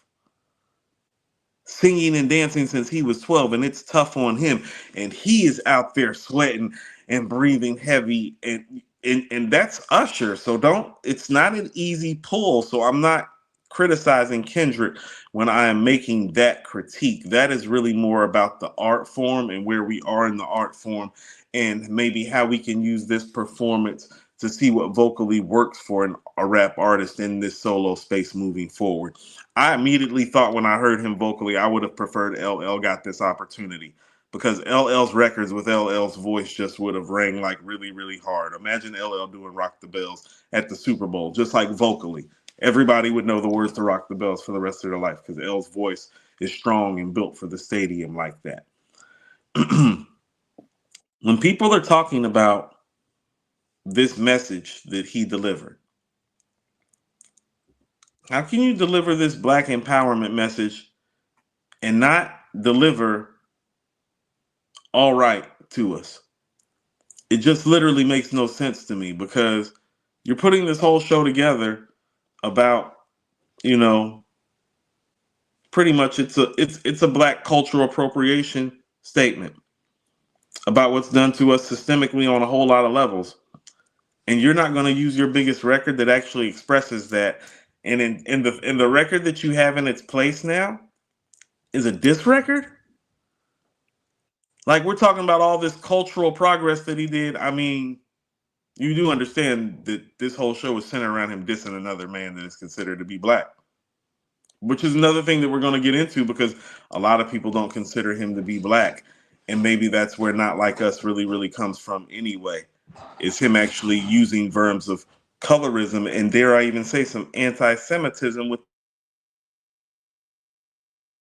him.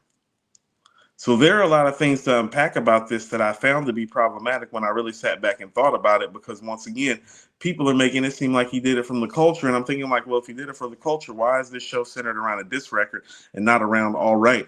Doesn't All Right fit more into the theme of what he was doing in terms of the message he was trying to convey? And and he left the record completely out. And so, how is this such a big Black Power movement moment when it's centered around a diss record once again, guys? Which is why the diss record is becoming more and more problematic for me. And then what does it say? And here's what I realized. And I've had people tell me this week. No, like people, there are people, and I didn't know this. I really thought everybody knew who Kendrick was. They're like, no, Coop, this is his real coming out party. There was a lot of people out here that still didn't know who Kendrick was. And this record is his coming out moment. And I'm like, seriously? They're like, yeah, it's his coming out party. And I'm like, so there are people that really, really think that it's his best record. And in a lot of ways, guys, I had to come to the terms and realize it is his best record. But that means he's not the greatest MC of all time. This can't be your best record. There can't be no GOAT talk with this being your best record. This is your album closer. Hold on, think about this. We're celebrating Tupac's All Eyez on Me. This is like Tupac ending the Super Bowl show with Hit 'Em Up instead of Dear Mama or Keep Your Head Up.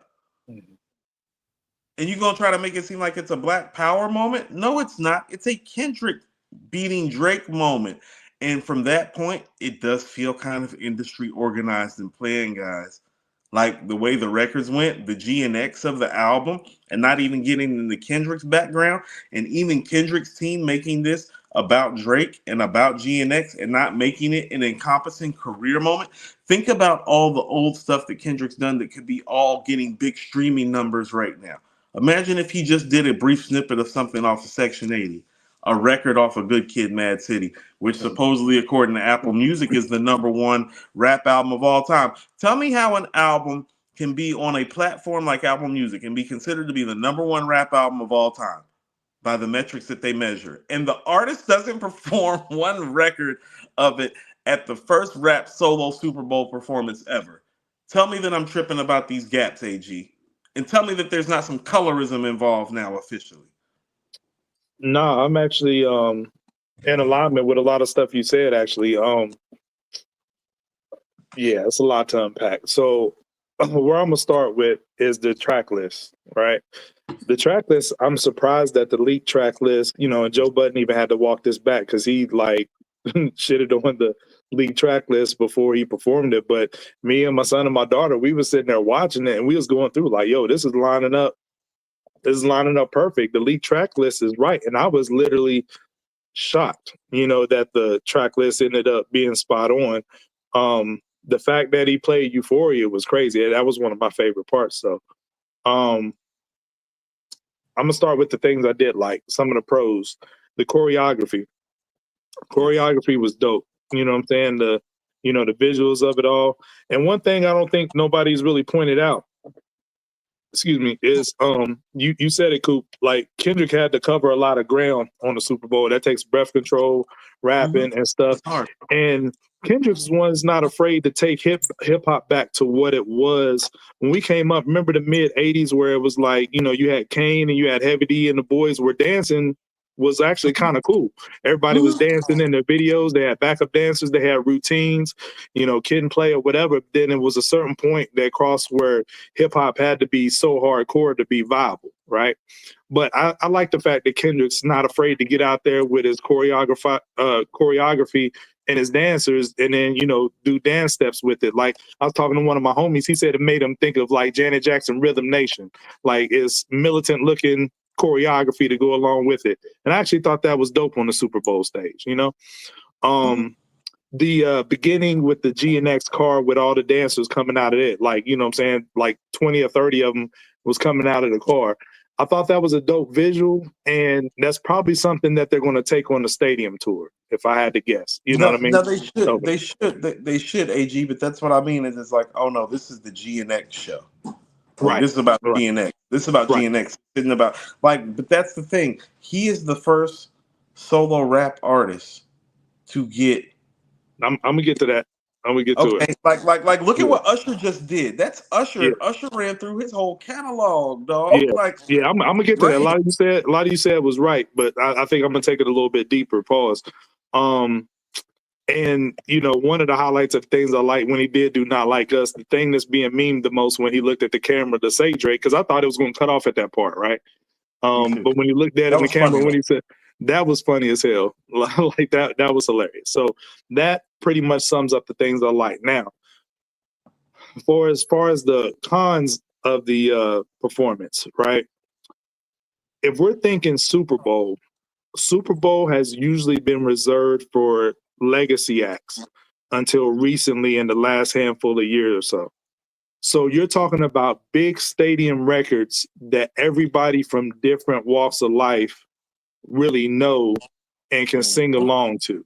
Granted, hip hop hasn't had the chance to really like be on that stage, but whether it was U2, Bon Jovi, or you know whoever, these are songs that everybody knows in different cultures, who you know different genres, different walks of life. Big records usually reserved for legacy acts. Then I knew that Kendrick was in a different space when not only is he not a legacy act because his discography, his catalog is still cooking, you know, right now, you know. So as popping as he is right now with all these listeners, 88 million or whatever the number is on Spotify, and 133 million people watch the halftime show, it set a record. To Coop's point, a lot of people still weren't familiar with him and you know who he is as an artist. And with a catalog as lyrically dense as his is, I don't know why you would shy away from your biggest records that majority of the fan base knows. Now, I knew he was off to a different start when he started off with Bodies, an unreleased snippet from GNX.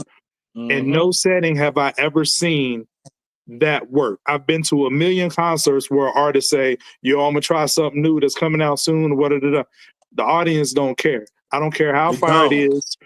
We don't know it. We can't. So we trying to listen. We trying to tap into it. That never works. I've only seen it work one time in my whole life, and that was when Jay-Z did Izzo at the BET Awards. That was because instant song recognition for the Michael Jackson sample. I'm about to say that's the Michael Jackson loop. And people went crazy. That's the only time I've seen that work. So when you're coming out a cappella to a song that nobody really knows, that was a bold move. And I think you were a little bit too big for your britches, you know, pause, like thinking that you're more massive than what you know, are in the space. Now we got to figure out the demographic that's watching.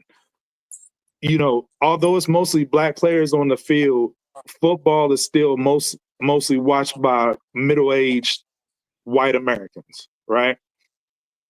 And for a hip-hop show, it made me realize that the way Dr. Dre and Friends did it was about as perfect as you can get, because it gives you different looks. You got First of all, The Chronic came out in 92, right? December. Doggy Style, 93. You know, then you got Eminem, who was late 90s. You know, all these people who were in their formative years then is the main target audience watching the Super Bowl, are middle-aged people who've lived their whole lives with these records. So they're still legacy artists. And you're getting the look of Mary J. Blige, 50 Cent, Kendrick, who was a nice added throw-in spice to that.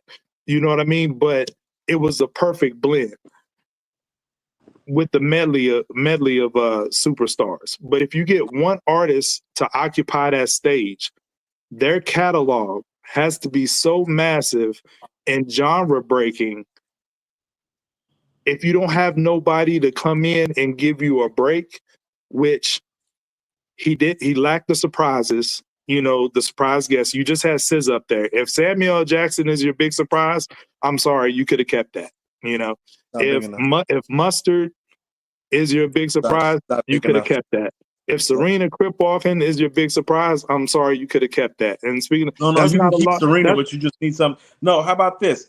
Okay, so AG, I hate to interrupt you real quick. Serena Kripwalken being one of the bigger things talked about is part of the problem. It is, and I'm definitely gonna get there too. But that's not necessarily a loss for Drake, because he could say like, "Yo, it's two chicks on the Super Bowl stage at the same time that I smashed." Is that really a loss? Like for Drake, you know what I'm saying? If he You know, they say she was crip walking on his grave, but whatever. But I digress. But anyway, your catalog has to be like, I've heard different people. Me and my girl was having a conversation. She was like, I love that performance. It was great. You know, and I was like, it was okay. It was a base hit, wasn't a home run, wasn't a strike. She was like, no, I think he killed it for his intended audience. And that sent me spiraling down, you know, a rabbit hole, because I was like, okay, let's define what his intended audience is. That's why you're getting all these think pieces from the hip hop heads about, like, you know, the socio-political messages and all this and that. Of course, we're going to like say that it was the greatest thing, whatever, because we're the hip hop heads. Stop all that. The audience that was watching the Super Bowl, that's a different audience that is going to be over their heads.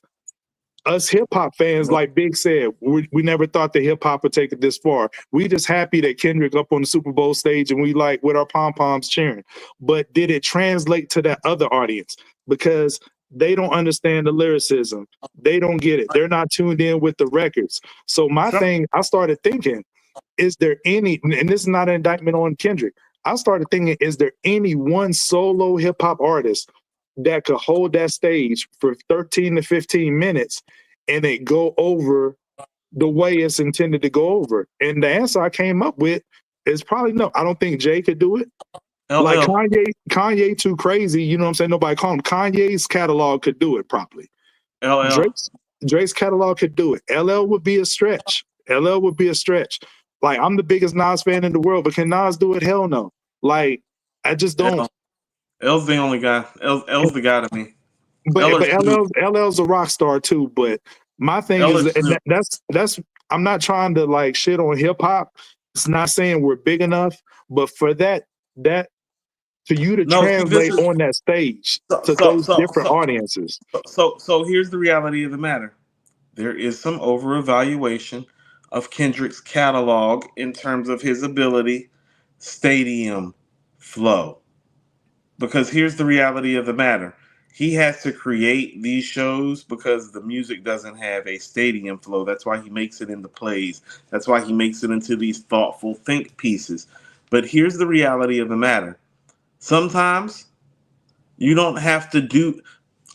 I always go back to this. What word that Erykah Badu line? What good do your words do if they don't understand you? When people are missing the point, while the point is being made, if the point has to be made after the fact, then that moment is not as big as people are making it out to be. If the point about the moment has to be made after the fact, sometimes the identification of our blackness in these white spaces is as simple as wrapping your head with a fucking scarf while it rains, like Prince did when he was performing. You get what I'm saying? Yeah. There's something about that in our black culture that we forever identify with.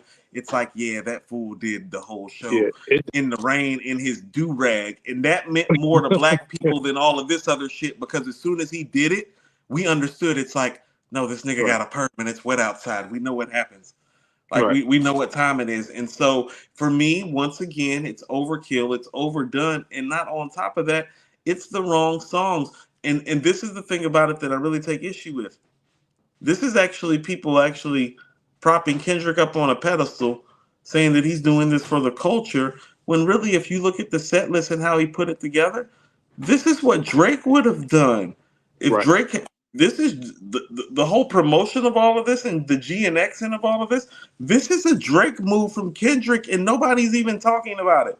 And that's my last point, Coop, that I have to make. So my, piggybacking off of that. So the socio-political stuff, like you said, if it has to be talked about the next day, some people got it, some people didn't. But if you're hanging your hat on that, like saying like, well, he got on that stage representing the culture, representing hip hop, and, did stuff in front of the president or whatever and got that message off. It's like, okay, at what cost though? Because the talk the next morning isn't about that. What overshadowed that is Not Like Us. Because if you're going to get that messaging off, then if I'm Kendrick, I'm standing on that. I'm saying I'm not performing Not Like Us because I don't want that to get, my message to get lost on the messy stuff. Number one. And number two, I want to prove my catalog can stand on its own without even having to play Not Like Us. But here's where the problem comes in. You said, you alluded to it earlier, Coop. When a song gets so big, it becomes more problematic for you. So I don't know what happened with the powers that be, but it damn near looks like, I don't care what you do or what you say on the stage, but you're going to perform that record because that's why you're here. So it's And almost we're going to like, take care, of whatever legal fees may come from right. that. So it almost damn near becomes a minstrel show type shit. Like, nigga, you gonna tap dance and do this song because that's what everybody's coming to see. The one, they don't understand your lyrics, but everybody can sing A minor, and you're gonna, like, you know, key in on that. Like, when have we ever saw Kendrick wear a chain that gaudy? Like, with the A for the A minor, although it is a PG Lane chain, the A is symbolic for the A minor. Is the messages in there. And I'm looking at it like, okay, at what point do you cut the cord on that song? Because, like Joe Budden, I love Joe as an MC, not so much as a media personality, but as an MC. What if they're booking him and say, nigga, you can't be booked unless you perform Pump It Up. You got to perform that song. Like that, you know what I'm saying? Right. It's almost like they're going to know. Sean asked me, we had the conversation behind the scenes. He asked me, do you think that Not Like Us is bigger than Kendrick himself? And I don't know. I couldn't answer that. I was just basically like, it might be Not Like Us because everybody is so infatuated with, like, do the song. That's what I mean. And so here's the thing. Sometimes the greatest trick that the devil will play on you is, you know, making you think that you tap dancing for your people when you were really tap dancing for him. Right, because the message is lost. And this has officially gotten to the point. Well, here's the reality of the matter. People talk about all these archetypes, all these themes, the Uncle Sam, the blacks on top of the, like there are certain things that I saw from the immediate contact of it, but I just knew that people weren't going to get it. But here's what you do. You wash all of that away when you look into that camera and you smile and you go, say Drake. Like, as soon as you do that, all of that other stuff that you did gets wiped out of the common populace's memory, and then all of these bougie ass black academics who really don't know shit pop up the next day and try to put you up on some sort of pedestal, when the reality of the matter is that all of this fame and notoriety is based on the fact that you dissed another black man. It's not a Black History moment. It would hold more weight if you don't have that attached to it. People are talking about that the next morning as overshadowing it. And what I don't like is that they teased it. Like, it was a point where here's the reality of the matter, AG, is that the most poignant thing that you actually said is the fact that it actually, when you look back at it, feels like that they may have told him, oh, there is no not performing this record. We don't care about those lawsuits. We're the NFL. We got billions of dollars to spend on Drake and his team. Go ahead and do that. But you're doing that because you're not going to perform. Because think about this. Do you really think that the NFL will let him perform a real Black Power anthem at the Super Bowl like All Right? No, because you got to read the signs. Like, Trump took the get rid of racism out of the end zones, like before the you know what I'm saying, the game even happened. So it's like that messaging gets lost on the messy stuff. And here's my part. Here's my point. They teased it. It was a point where he was saying, like, they want me to do their favorite song, but I don't know because, you know what I'm saying, they might sue, which was a nice dig at Drake. But you're almost giving credence to the fact that I know what everybody has got their eyes on me for. And Kendrick is too talented of an artist and too dope of an MC to be defined by just this song. And if you keep on milking it, that's what it's going to be. Actually, AG, it's not. And so here's the thing. So these last few years, when I've been telling people, well, if you put his catalog album-wise, it stacks up. Song-wise, does not stack up to the greats. If you put him in the verses with all these other guys with his records, no, it doesn't stand up. And so he is actually a victim of what his greatest trait has always been. And I've always said this, his greatest trait is his album making ability, not his one-off song making ability. Not like Us might be his best one-off rap song. It just happens to be a diss record. Other guys, that's why I bring up LL. That's why I'm telling you, it's like right now LL would blast this guy like on stage, like in a battle, because the Well, gravity. that's better stage presence. He's one of the best performers we've ever seen. But no. I mean, the records are more built for a Super Bowl. Jingling Baby, Rock the Bells. Mama said, Get knock what you I'm out. saying? Yeah. Like those records play better than Kendrick records, because you want to know why? They're fun records. Kendrick don't make fun records, And not like people have Us. lived Get long fun. enough with him, and then they've lived long with him where they know him, and they don't know GNX like that, as popular as he is. But I had this conversation with Sean the other day. What you told me, Nas got at some point got tired of performing Ether and refused it. They would be chanting it at shows, and he said it was just sickening for him to perform it. He didn't want to do it no more. But here's the thing: it wasn't a career defining moment for him. It wasn't. Right, but you don't want it to become that. That's my whole point. Like, once you keep sowing and sowing into it, like people feeding that beast, I think Kendrick can put himself in a dangerous space where he is just defined by that, and he is too talented to be that. We got super chats. Mama Bear with this $5. I'm happy to see the finest men talking hip hop together again. Thanks, Mama. Appreciate it. Double Barrel, $5. I think it's worth a rewatch. That was a great show. Take the audience out and watch it for yourself. It's impressive. Shout out to y'all. No, I'm not saying that it wasn't impressive. I'm just saying you might have overrated the show once again, because all things with him get overrated. And you're talking about all this black empowerment while he's dissing another black man and calling it a Black History moment. It's like, how's it a Black History moment when it's all based around dissing another black man and tearing down another black man empire, quite frankly, in front of all the white people? It definitely got some minstrel show to it. Any more super chats? Oh, we got plenty more super chats. 007 with the 1999. Kanye could. Nas could if he had Queens artists featured, including LL, Ja Rule, because of his big hits. But nobody wants to see him. Nelly could barely. It could have been done creatively, but solely one rapper, probably only Kanye. That was the crazy realization that I had. And so that's not even an indictment on Kendrick. It's like hip hop artists as a whole. Like, it will really, have to be genre breaking, Kanye would be the guy if we're talking about the actual but records. ain't nobody calling his ass to get up on stage. No. I like the fact that I like the fact that he's still that dangerous. Mad Max up in the building. Speaking of dangerous, and people who don't know what they're talking about, very much like Kanye. Maybe he was scared to play his hits because he knows he don't have a single classic song. Okay, Humble didn't hit. DNA did not hit. My mom said they could have got Kanye before this guy. My mom, when a grown man puts in parentheses, my mama could have said they could have got Kanye before this guy. Bell Bottom Dot exposed himself. The Bell Bottoms was not a good. The Bell Bottoms were not crazy. Man, matter of fact, like DNA and Humble were the best parts to me. I agree. Any more final thoughts about the Super Bowl show, AG?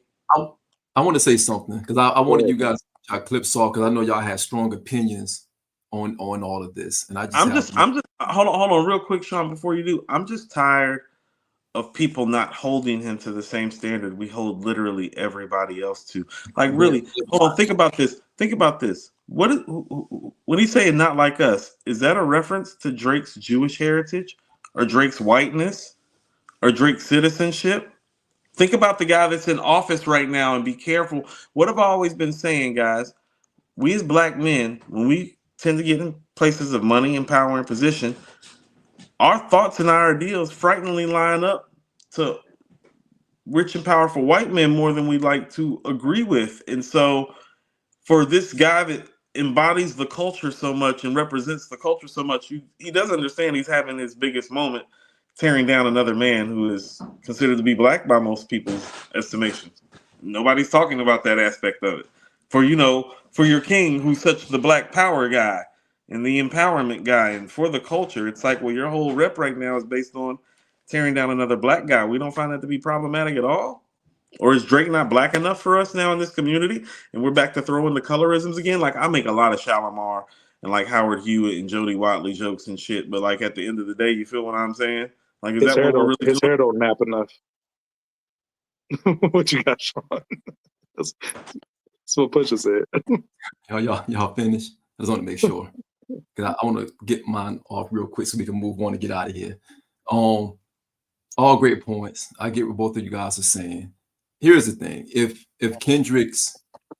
his motivation was to show the world that he is the dominant dog in this entire fight, he proved that, right? If he wanted to get a personable message off to the world when he had that stage, he did that. Because no one can interpret outside of those who know his catalog and know what he's doing. No one can interpret exactly what happened on that stage. A lot of the complaints that we saw, that we heard, that we read, they were saying stuff about they can't understand what he's saying because they don't even know exactly what's going on. They're not familiar with his catalog. So if he's not doing it for them and he's doing it for those who really know him, he's doing it for himself, he's doing it for his camp, he accomplished all of that. The other side of that coin to me is this. When you're on that stage, especially as an artist, and I don't want to get into colorism or anything like that, you have a responsibility because you don't know who's going to come behind you. You don't know what other hip hop artists that can come behind you, right? So you have to be able to have a certain decorum to show that particular audience, because that's not your average audience. That Super Bowl audience, that is not the average audience that listens to a Kendrick, that listens to hip hop, that cherishes and values hip hop as we do. This is one of the first times, if not the first time, that you have a pure MC, a pure rapper on the Super Bowl stage with a solo set. And he did it for Dolo. He didn't really bring out a bunch of artists out there to help carry the weight that comes along with being a Super Bowl performer. You guys named Usher, one of the greatest of all time. Dr. Dre, one of the greatest of all time. They were able to bring in different people that helped them facilitate their entire set. Kendrick didn't do that. So it did make it look like it was more about the Drake battle and Game Over and all of these different things. So again, if that was his intent, mission accomplished. But the other side of that is, what are the repercussions for hip hop moving forward? Because if you say that you're a hip hop and you say you're for the culture and you say that you're doing this for the rappers, you're doing this for the MCs, you're doing this for pure hip hop, how does that impact those that may not even come behind you? Because let's keep in mind, look at all of the rhetoric that was shared after the Super Bowl. Look at everything that was said in those comments after the Super Bowl.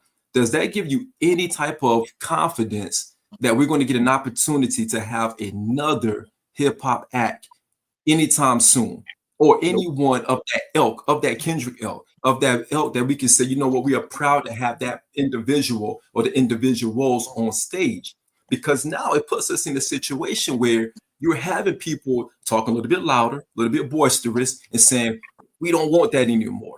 That was buffoonery. Because you're seeing that a lot. You're seeing prominent people in the media, prominent people in different places saying, we don't want that anymore. Because y'all bringing that beef to this stage, and we want to hear music to make us dance. We want to groove. We want to have something to shout about, because this is a Super Bowl. This is a global thing. This is not an isolated hood thing. That's what they're saying.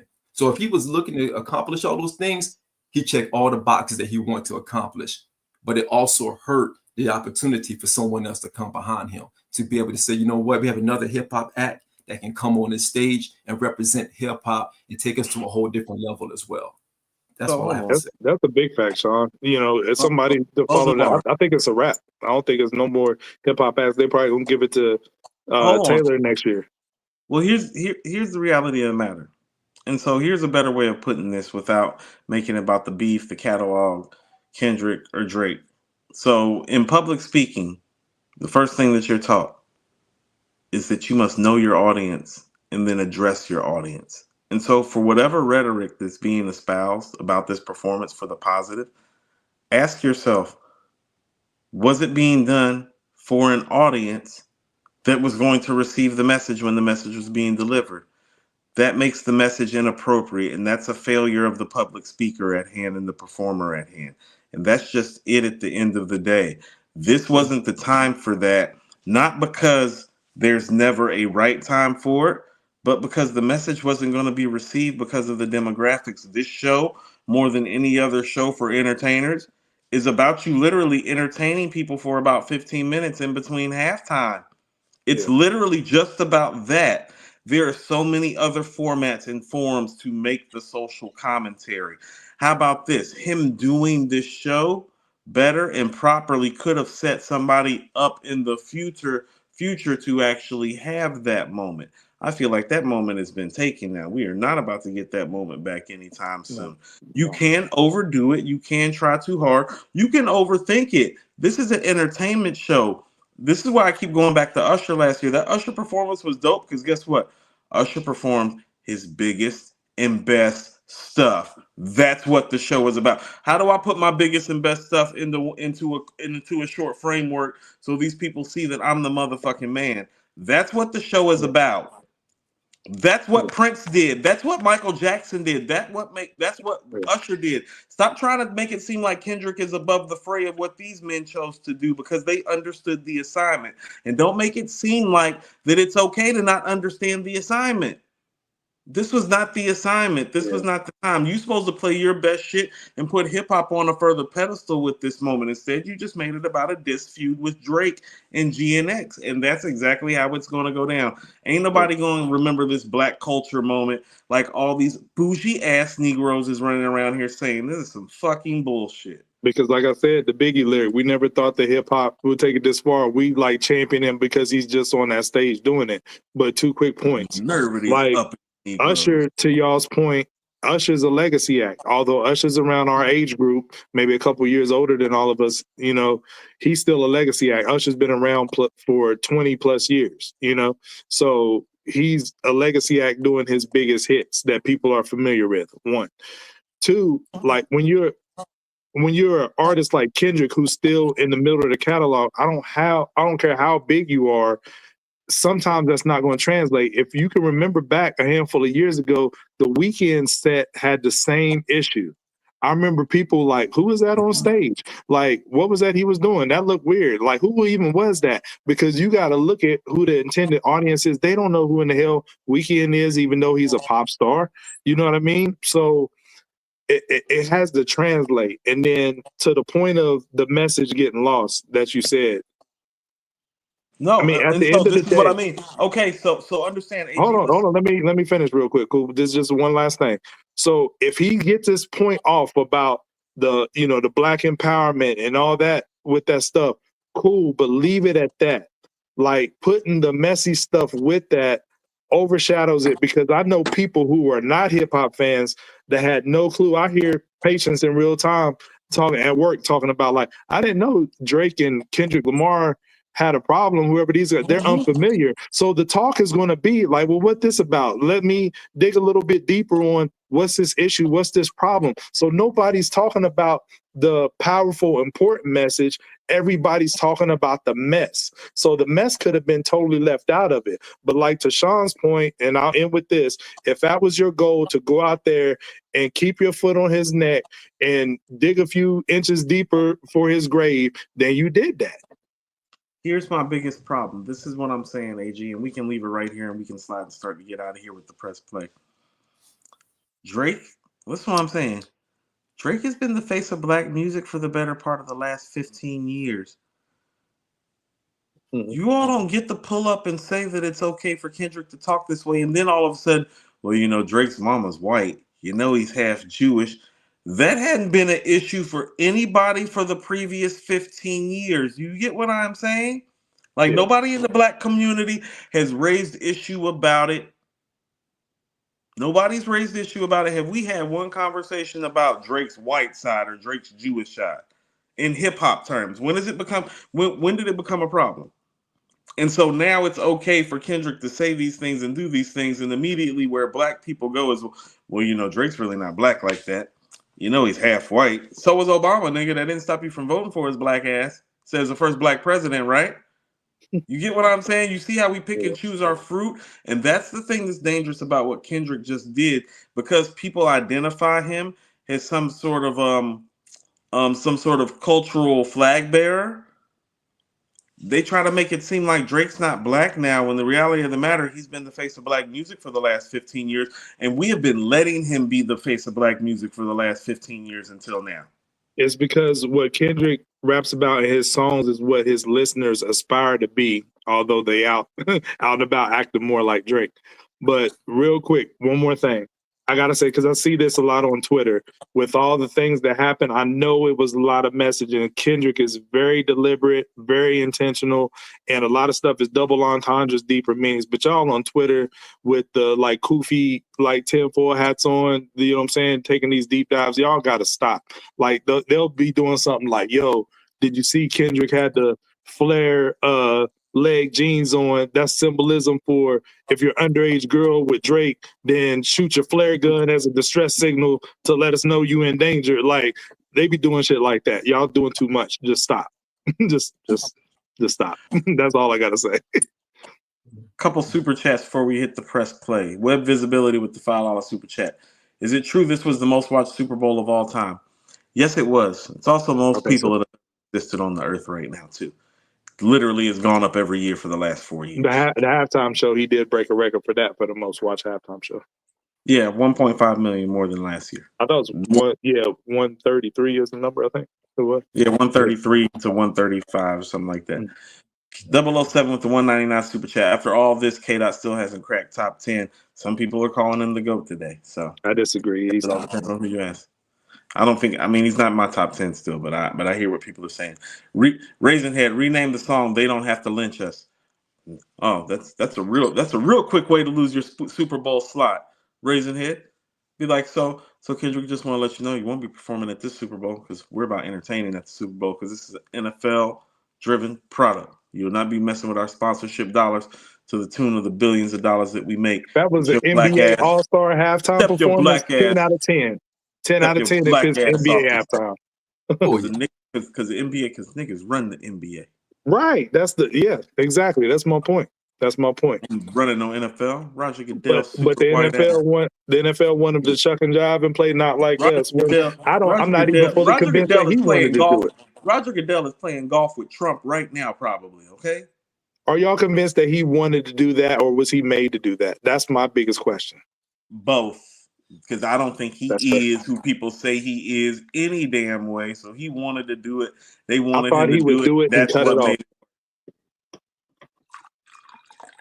And on the press play, on to somebody whose hip hop ear has gone underappreciated. I love how you guys decided to dedicate this week's press play to Irv Gotti.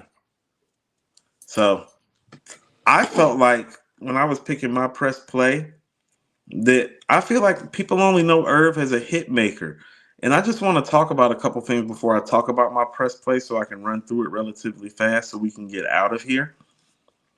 Irv was ahead, and Irv was a loyal dude. When I was going back through Irv's catalog, I said to myself, had this dude actually allowed himself and made himself available, like outside of the Ja Rules, Jay-Z's, and DMX's, and Murder Inc. and Rough Riders camps, had he made himself available outside of those camps, he would actually be higher up on our producer list, guys.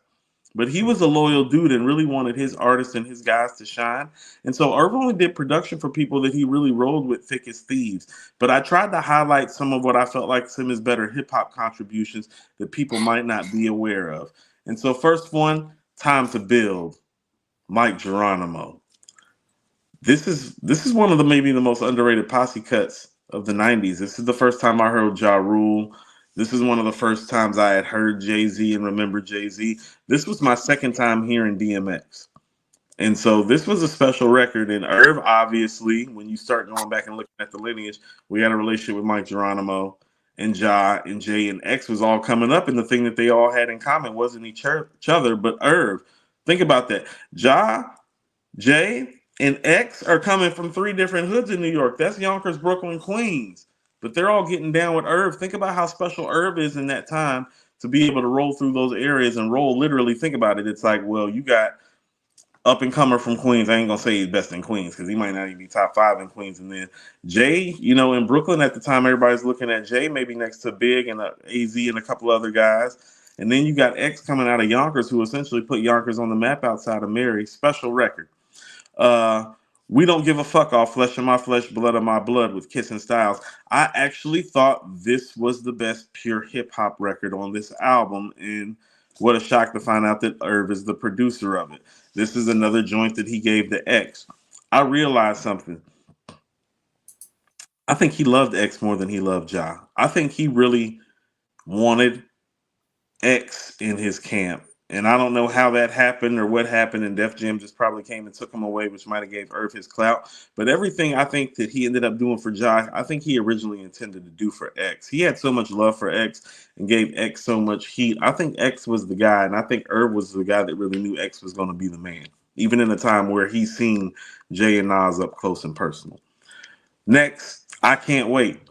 More Old Dirty Bastard rhetoric. Old Dirty Bastard makes a lot of these shows. He's a special guy.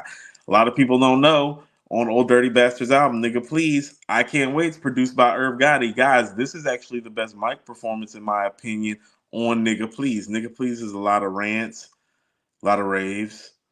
It's a lot of Old Dirty Bastard being Old Dirty Bastard. But on this record, he is actually rapping, and I actually think it is the best actual rap song on Nigga Please, and it's produced by Irv. This was my sleeper pick.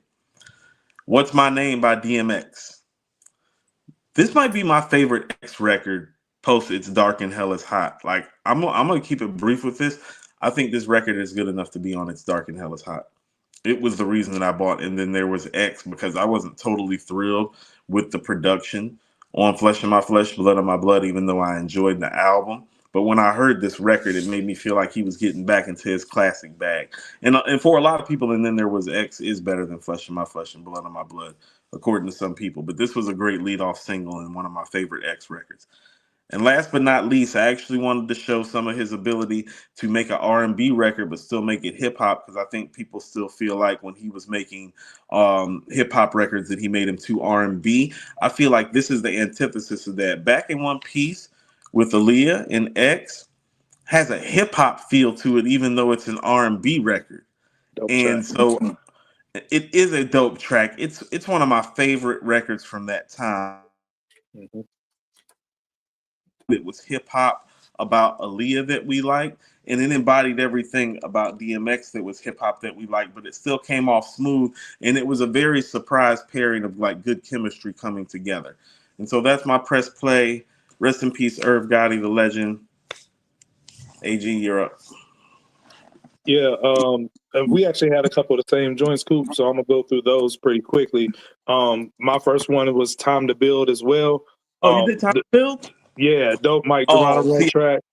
I would have picked the other Mike Geronimo track. No, you good. It's all good. The Time to Build is the first time that we see the group Murder Inc. featured, because Irv was the brainchild behind that group that never came to fruition. They are on a few tracks together, but we never got the album that we were promised to get during that time. Speaking of which, that double XL cover with Jay-Z, Ja Rule, and X, and then the back cover with them holding the weapons behind their back, one of the most classic, iconic double XL covers ever. But yeah, this is the first time you hear all three of them together. My second joint is Can I Live? Can I Live by Jay-Z with the Isaac Hayes sample. Like, yo, man, listen. This is like a top 5 Jay-Z song for me. Like the way Irv flipped the sample.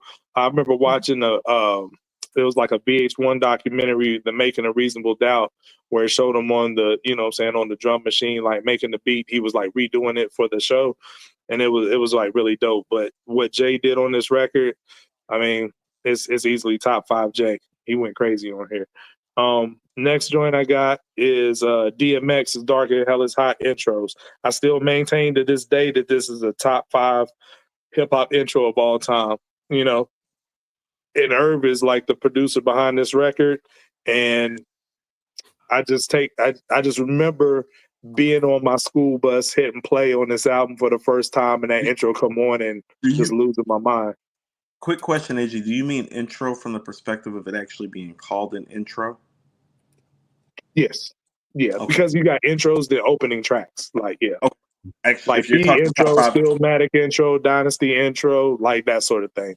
I will put this in the top 5. I think this is better than the Dynasty intro, so I'm with you on his top 5. It's up there. It's up there.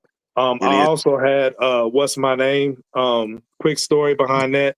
One of my favorite X records, but quick story that Irv always used to tell.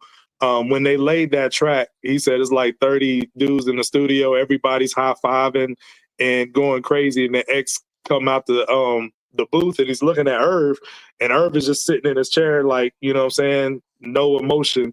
And you know, he wants, like you said, Coop. You know, Irv loved X. He wanted Irv's approval more than anybody's, and he's like, "Yo, Irv, what's up? Like, you know, like, what's wrong with you? What's up?" And then Irv said he looked him dead in the face, like, "Yo, X, I ain't feeling it." And then, you know, Irv said anybody else, X would have just been like, "F you," and went on about his business. But he was like, "What, you ain't feeling the rhymes or what?" You know what I'm saying? And then Irv was like, "Nah, your energy ain't there." Like, you know what I'm saying? So X went back. He said, "Turn the beat back on." Went back in the studio, back in the booth, and that part at the beginning where he's like, "You think this is an effing game?" Like Irv said, he was looking at him, talking to him when he laid that part of the record. Like, so that energy he brought was for Irv, not, you know, liking how he laid the record the first time, but the second time he laid it, that was the keeper. So that's one of the dopest stories I think I've heard Irv tell, was the making of that song. And the last joint I got is the Pledge remix with Ja Rule, Ashanti, and Nas. When I first heard this record, I just, you know, I thought it was super dope. I'm glad Nas didn't sign to Murder Inc. I did not want that to happen. But it had the streets buzzing around that time and around this record collaboration.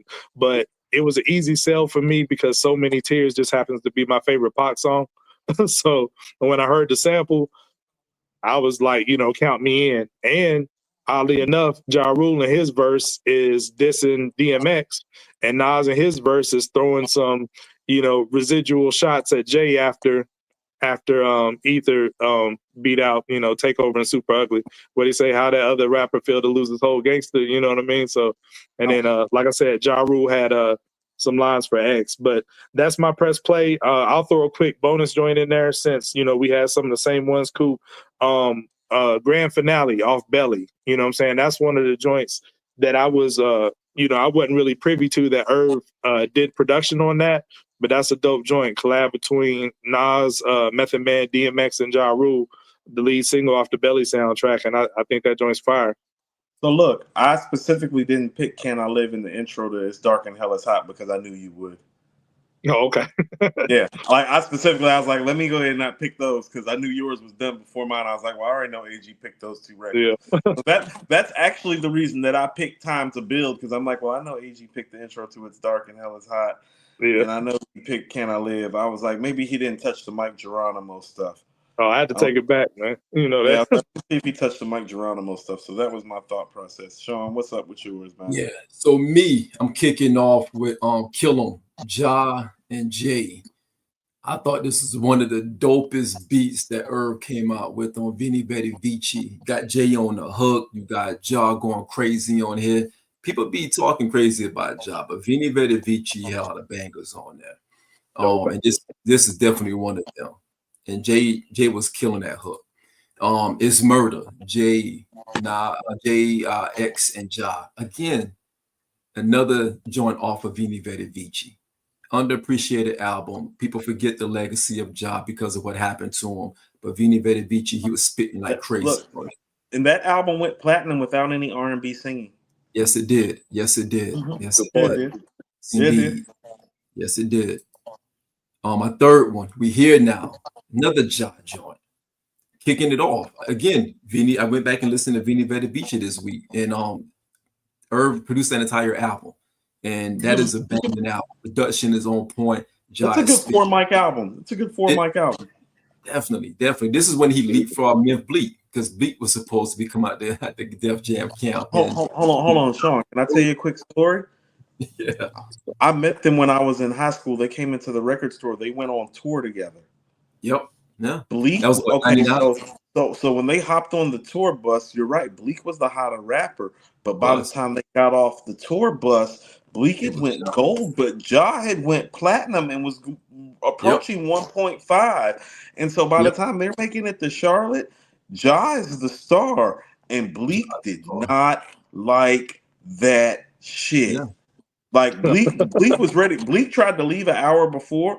The crew literally ignored Bleak. When Ja was ready to go, everybody went and jumped in the van. And Bleak was literally in the record store talking shit to niggas. Somehow, that's how the fuck we doing now? When that nigga ready to go, we leaving? That's what we doing? Oh, he did that shit live in front of us. I seen Ja's come up happen live in real time. You know what I'm saying? Like that day from the way Bleak reacted. Because Bleak was cool till he was ready to go. And They was like, oh no, like because Ja become the star. Ja was the platinum artist on the bus. He leapfrogged him. They had a song on that album together, on Ja album that was also on Bleak's album. Yes. Yeah. Right. If you go in the Manifest on South Boulevard in Charlotte, there's a they got their shit signed up there with Memphis Bleak and Ja Rule on the same one. I'm the one that handed them their shit and helped them sign it. Yep. I'll be in Charlotte next week. Yeah, but go in the Manifest. Most of that shit up on the wall in the back, I helped them put that together. It's dope. That's dope. Yeah, he leapfrogged Bleak, and so did Beans. Sorry, AG. So Beans definitely. It don't got nothing to do with me. Has a lot to do with you. I also got Tales from the Dark Side with X. This was a single joint that X had on the Murderers album, and that Murderers compilation, another dope joint. That people don't talk about Murderers that compilation, that dope product.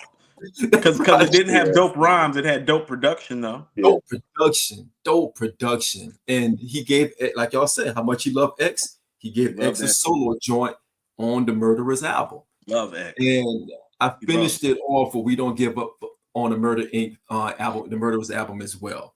Another joint, a lot of energy, a lot of this production went crazy, and they all went crazy. I thought this was the best joint on there. That was the best joint on there in my opinion. It was. Bring back compilations and soundtracks, man. I missed that. Ja verse on this joint is actually a quotable. Ja verse on this joint was quotable. Darren Harris just said Manifest is closed now. Oh shit.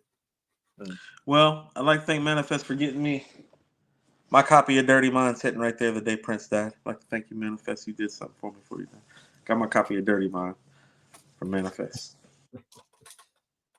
Oh, that's my last one. I love that album. I will listen to that album this week as well as Vini Vidi Vici. RIP definitely to Irv Gotti, man. Loud voice, boisterous voice, so much contributions to hip hop, to Jay, to X, to Ja, to so many others. If he's responsible for Ja, Jay, and X, I mean, it don't. Yeah, that's heavy, guys. People think about it. How about this? Name another producer not named Dr. Dre that's been responsible for three guys like that. Exactly. Pivotal for those guys. Pivotal figures. Pivotal for those guys. Think about this. Def Jam not open for business today if Irv Gotti don't exist. That's a fact. He gave Jay that additional edge that Jay needed to have one foot on the street and one foot in the industry. And he gave Jay Can I Get A, which is the real reason that Volume 2 went 5 million times platinum. Easily. On a that was Ja's record first. Ja's record. That's the story that I like the most, is how when Jay seen that Ja was selling records, he really wasn't tripping, but then he saw X sell those records and his ass was up in the office with Irv again. See, he had stopped think about it. In 96, him and Irv is still tight because he's with Mike Geronimo in 95. He's doing Can I Live in 96. In 97, Jay slides over with Biggs Camp, the bad boy. In 98, X and Ja win. Ja sells 1.5 and then X does what he does. Keep in mind, X does more in a week than Reasonable Doubt did in like a year. Jay is up in fucking Def Jam offices talking to Irv and walks out of the offices after he hears Can I Get It. Think about it. And this is some hustler shit. He didn't ask for it while he was there. He waited till he left and was like, hey, what you doing with that record? Let me get that record. Now you gotta respect it, because that's how he got the Annie record from Kid Capri. Like, no, it wasn't Kid. Kid Capri was playing his shows. It's 45 King did the production, but he was like, yo, let me get that, record where you flip the Annie joint, like, and play it at shows. And there's a classic story about Old Boy and how that came about, and like Jay jumping on. Jay would debo you for a record in a minute if it came down to it, like, See, that's the thing. He was just charismatic. He didn't, even the way Irv tells the story, it's like, oh no, he didn't debo him out of the record. That wasn't Jay's way. That's not how Jay does business. Like, you sitting on it, you ain't doing nothing with it. Let me get it. Right. He's like, hold on. So like, what's going on Ja's album? Because Ja just dropped the album. Hold on, where this going? Like, what you do? Let me get that. Yeah. Let me get that. Come on, holla at your folks. You know I'm your folks, right? You know we fam. We go back to even before this rap shit. Come on. Yeah. Right. But to be honest, Sean might not like this, but for every hit that Jay-Z took from somebody else, he probably gave away just as many to other people. You know what I mean? And helped them put them on Bleak's album or whatever. You know what I'm saying? I don't agree with that because Jay's weakness is his hook writing, and that's where hits are made. But I hear what you're saying, though. Yeah. Records that might have been supposed to be his, but he gave Go it fast to the team. records. Yeah. How about this? He gave away a lot of great records, even if they weren't hits. Absolutely. Yeah. Definitely. 50 used to do the same thing. What did he give away? Okay, first of all, let's not compare what Jay did to what 50 did. What 50 did was special in terms of the records he gave away. 50 gave away. He's giving away Magic Stick, like, you know what I'm saying? All the 50 joints gave that away James out. special records. Yeah, I hated a lot. What did Jay give away, AG? Since you want to that's your chick. That's on Bleak's record. Anything was a joint that he gave to Beans to put on the Truth album, to help boost the sales. He did do Volume 3. Like, he was giving away records, man. That's just being fair. I'm pretty certain, like when Beans is talking. How about this? When Beans said that whole like these 5, 6, 7 songs with me and Jay, face, man. Cut the camera off. I don't want to look at this nigga no more, man. Like, okay, you want to know it? Like, today is not the day. You want to know it? No. Now's a good time to part ways. Make sure you click like and make sure you like, share, subscribe to our tribe. Like, share, subscribe to Mirror Music 99. Unwrapped with Coop is coming soon. We want to thank all of y'all for coming out this evening. And remember, these other podcasts, they not like us. They not like us. Walk.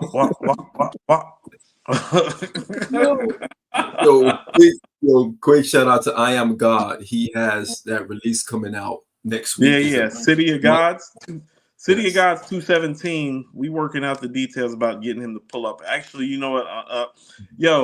I Am God's a real brother, man. Like, he got my math. I Am God hit me up a couple days ago to check on me, like not even on some rap shit. Like, he just hit me up. He's like, fam, how's you doing? Like, you know what I mean? Like, you peace. Like, he's like that. He's not just a great MC. He's like a solid brother. Like, in life, I'm happy that I've gotten to meet him and build with him. This fucking project is fire, and another album of the year contender for the second straight year from this guy. Wait till you hear this project. Super excited to be talking to him soon, guys. We have to go to Chicago. The Chicago rap scene is popping too much for hip hop talks not to pull up. Like, we need to put that on the agenda. They have some things that will be coming up soon, but I'm gonna let I Am God talk his shit because I don't want to let too much out the bag yet. But when he start letting shit out the bag, we need to get on our fucking sleigh and bring our bag like we Santa Claus, and you know what I'm saying? Speaking of good dudes, shout out to LT too, man. LT got some exclusives for us. Yes. Hold on, Mama Bear. Yes, that's unwrapped with Coop. That means no rubber, Mama Bear. That means no rubber. Okay, so we gotta go. Shout out to LT, 8 AM Exposure, Benny, all those guys over there. Appreciate the love and the support. You too can get unwrapped with Coop. Yeah. Oh my goodness. Yo, man. Make sure y'all take y'all vitamins and the penicillin with messing with Coop. Shout out to the what Hulk Hogan say is take your vitamins, say your prayers. Take your vitamins, say your prayers, and messing with Coop. Yeah, take your vitamins, say your prayers, and messing with Coop. On the rap with Coop. No. We gotta go, man. My sister interned at the CDC. I got people. I know people. You should get plugged to a player. All right. We gotta go, man. So last thing, shout out to all the viewers. Thank you all for popping up. We had a strong viewership tonight, strong comments tonight. We had a lot of folks shout out to the other pods as well. We all push each other to be better. And we had a show tonight, we were better. Shout out to those who probably don't have a job tomorrow going into Valentine's Day. Look. Shout out to all my homies. This is what Sean meant to say. Shout out to all you broke ass niggas with pretty women. You won't have pretty women by the time tomorrow's over, nigga. What you broke ass? The joint is dropping tonight. Shout out to AG. He's gonna listen to that joint tonight. I'm sure he cannot wait for it to come out. He cannot wait. I know he's about to go crazy. Look here. Just know, all you woke niggas with your broke asses on Valentine's Day. I'm gonna pull up next to you, playing this Drake and Party Next Door. I'm gonna take your bitch. Got to. And shout out to my nephew Jordan. Which you won't have. Jordan. Shout out to my nephew Jordan. Tonight is Jordan. Jordan gonna be feeling himself walking through the halls tomorrow. I already done told him, like, hey yo, don't do too much in school tomorrow, kid. Hide your daughters. Shout out to Andrew. Shout out to Andrew Mirror Music for the dope graphics, for the support all the time. Andrew behind the scenes a lot, guys. Andrew's the one that's pulling the strings behind it. He's actually the glue to the group. He keeps us balanced more than anything. We got crazy personalities, and Andrew is like that centerpiece to kind of keep the personalities in check. I know Andrew can't stand my ass because Andrew won't hear from me for 3 days, and he'll just get 4 videos from me at like 6:30 in the morning. We talked about that. I bet you did. Conversation about that. He's probably like, this motherfucker knows me since he was 15. He can't say hello, but he'll shoot me 4 videos at 6:30 in the morning. Yeah. And shout out to the Discord. Shout out to the chat. We have one of the livest chats in the pod space. The chat be going crazy. They love us, they hate us, they mess with us, and all of that good stuff. So we appreciate the love in the chat, as well as the hate, as well as the threats. We appreciate all of it. So I think guys. And rest in peace, Love Bug Starsky as well. Yes. Rest in peace, Love Bug Starsky. We might need to do a little vibe on that as well, a little short on that as well. Absolutely. We got some more stuff in the pipeline. So thank you all for the support. Unwrap is coming. Pause. Mirror Music show is coming. AG and I, we're doing the actual Stoop stories. You're getting it to YouTube. A lot of content coming, y'all. So like, subscribe, share, all that good stuff. And we out. Yo, hold on. Michael Brown, I just got to read this. He said, you only taking teenagers playing that Drake and Party Next Door. Listen. Shout out to my son, Jordan. He got his braids tight. And I told him, don't do too much in school tomorrow. He going to be on one at school tomorrow. He's a big P&D fan anyway. You know what I'm saying? So, yeah, he going to be, I don't know, like Sean said, hide your daughters tomorrow, man. Hide your daughters tomorrow, Valentine's Day. Shout out to my man, LP as well. You woke, you're broken, tomorrow you got no hope. All right. Vote for Coop in 2028, motherfucker. Yeah, Applebee's is going to be lit tomorrow night. It's going to be crazy. The Chili's going to be popping. 4-hour wait time. Yo, LP just texted me. He was like, yo, son, we going to Chili's tomorrow night in San Francisco. Going to Chili's in San Francisco is crazy, LP. Yo, shout out to everybody going to Pizza Hut and get their girl the heart-shaped pizza. Hold on, LP, you're in Frisco? Frisco might be the best food town in this nation. The plate might cost you $500 to get like a muffin tomorrow. He's taking this shorty to Chili's. That's crazy. You need to. That's nasty work, LP.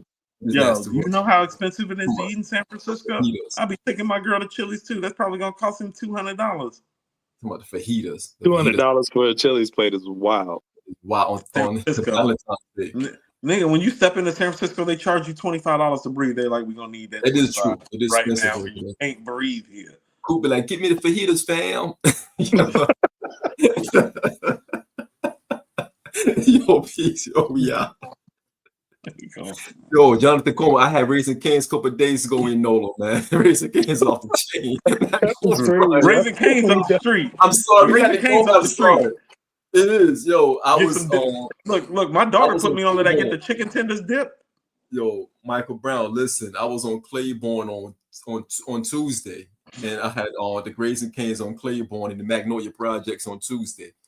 Absolutely delicious. I'm not gonna lie. You know where I'm going? Taking my black ass to work. That's where I'm going. My black ass to be at work tomorrow. You're like, where you at? Work, nigga, making money while you spending money. Right. How about you, AG? We gotta go. Right. You two niggas need to go. Don't say anything else. Don't say anything else. You two don't say anything else. Cut the camera off. Cut the camera off. Let's cut the camera off. Cut the camera off right now. Cut it off right now. Yo, peace. Had a rough day, Sean.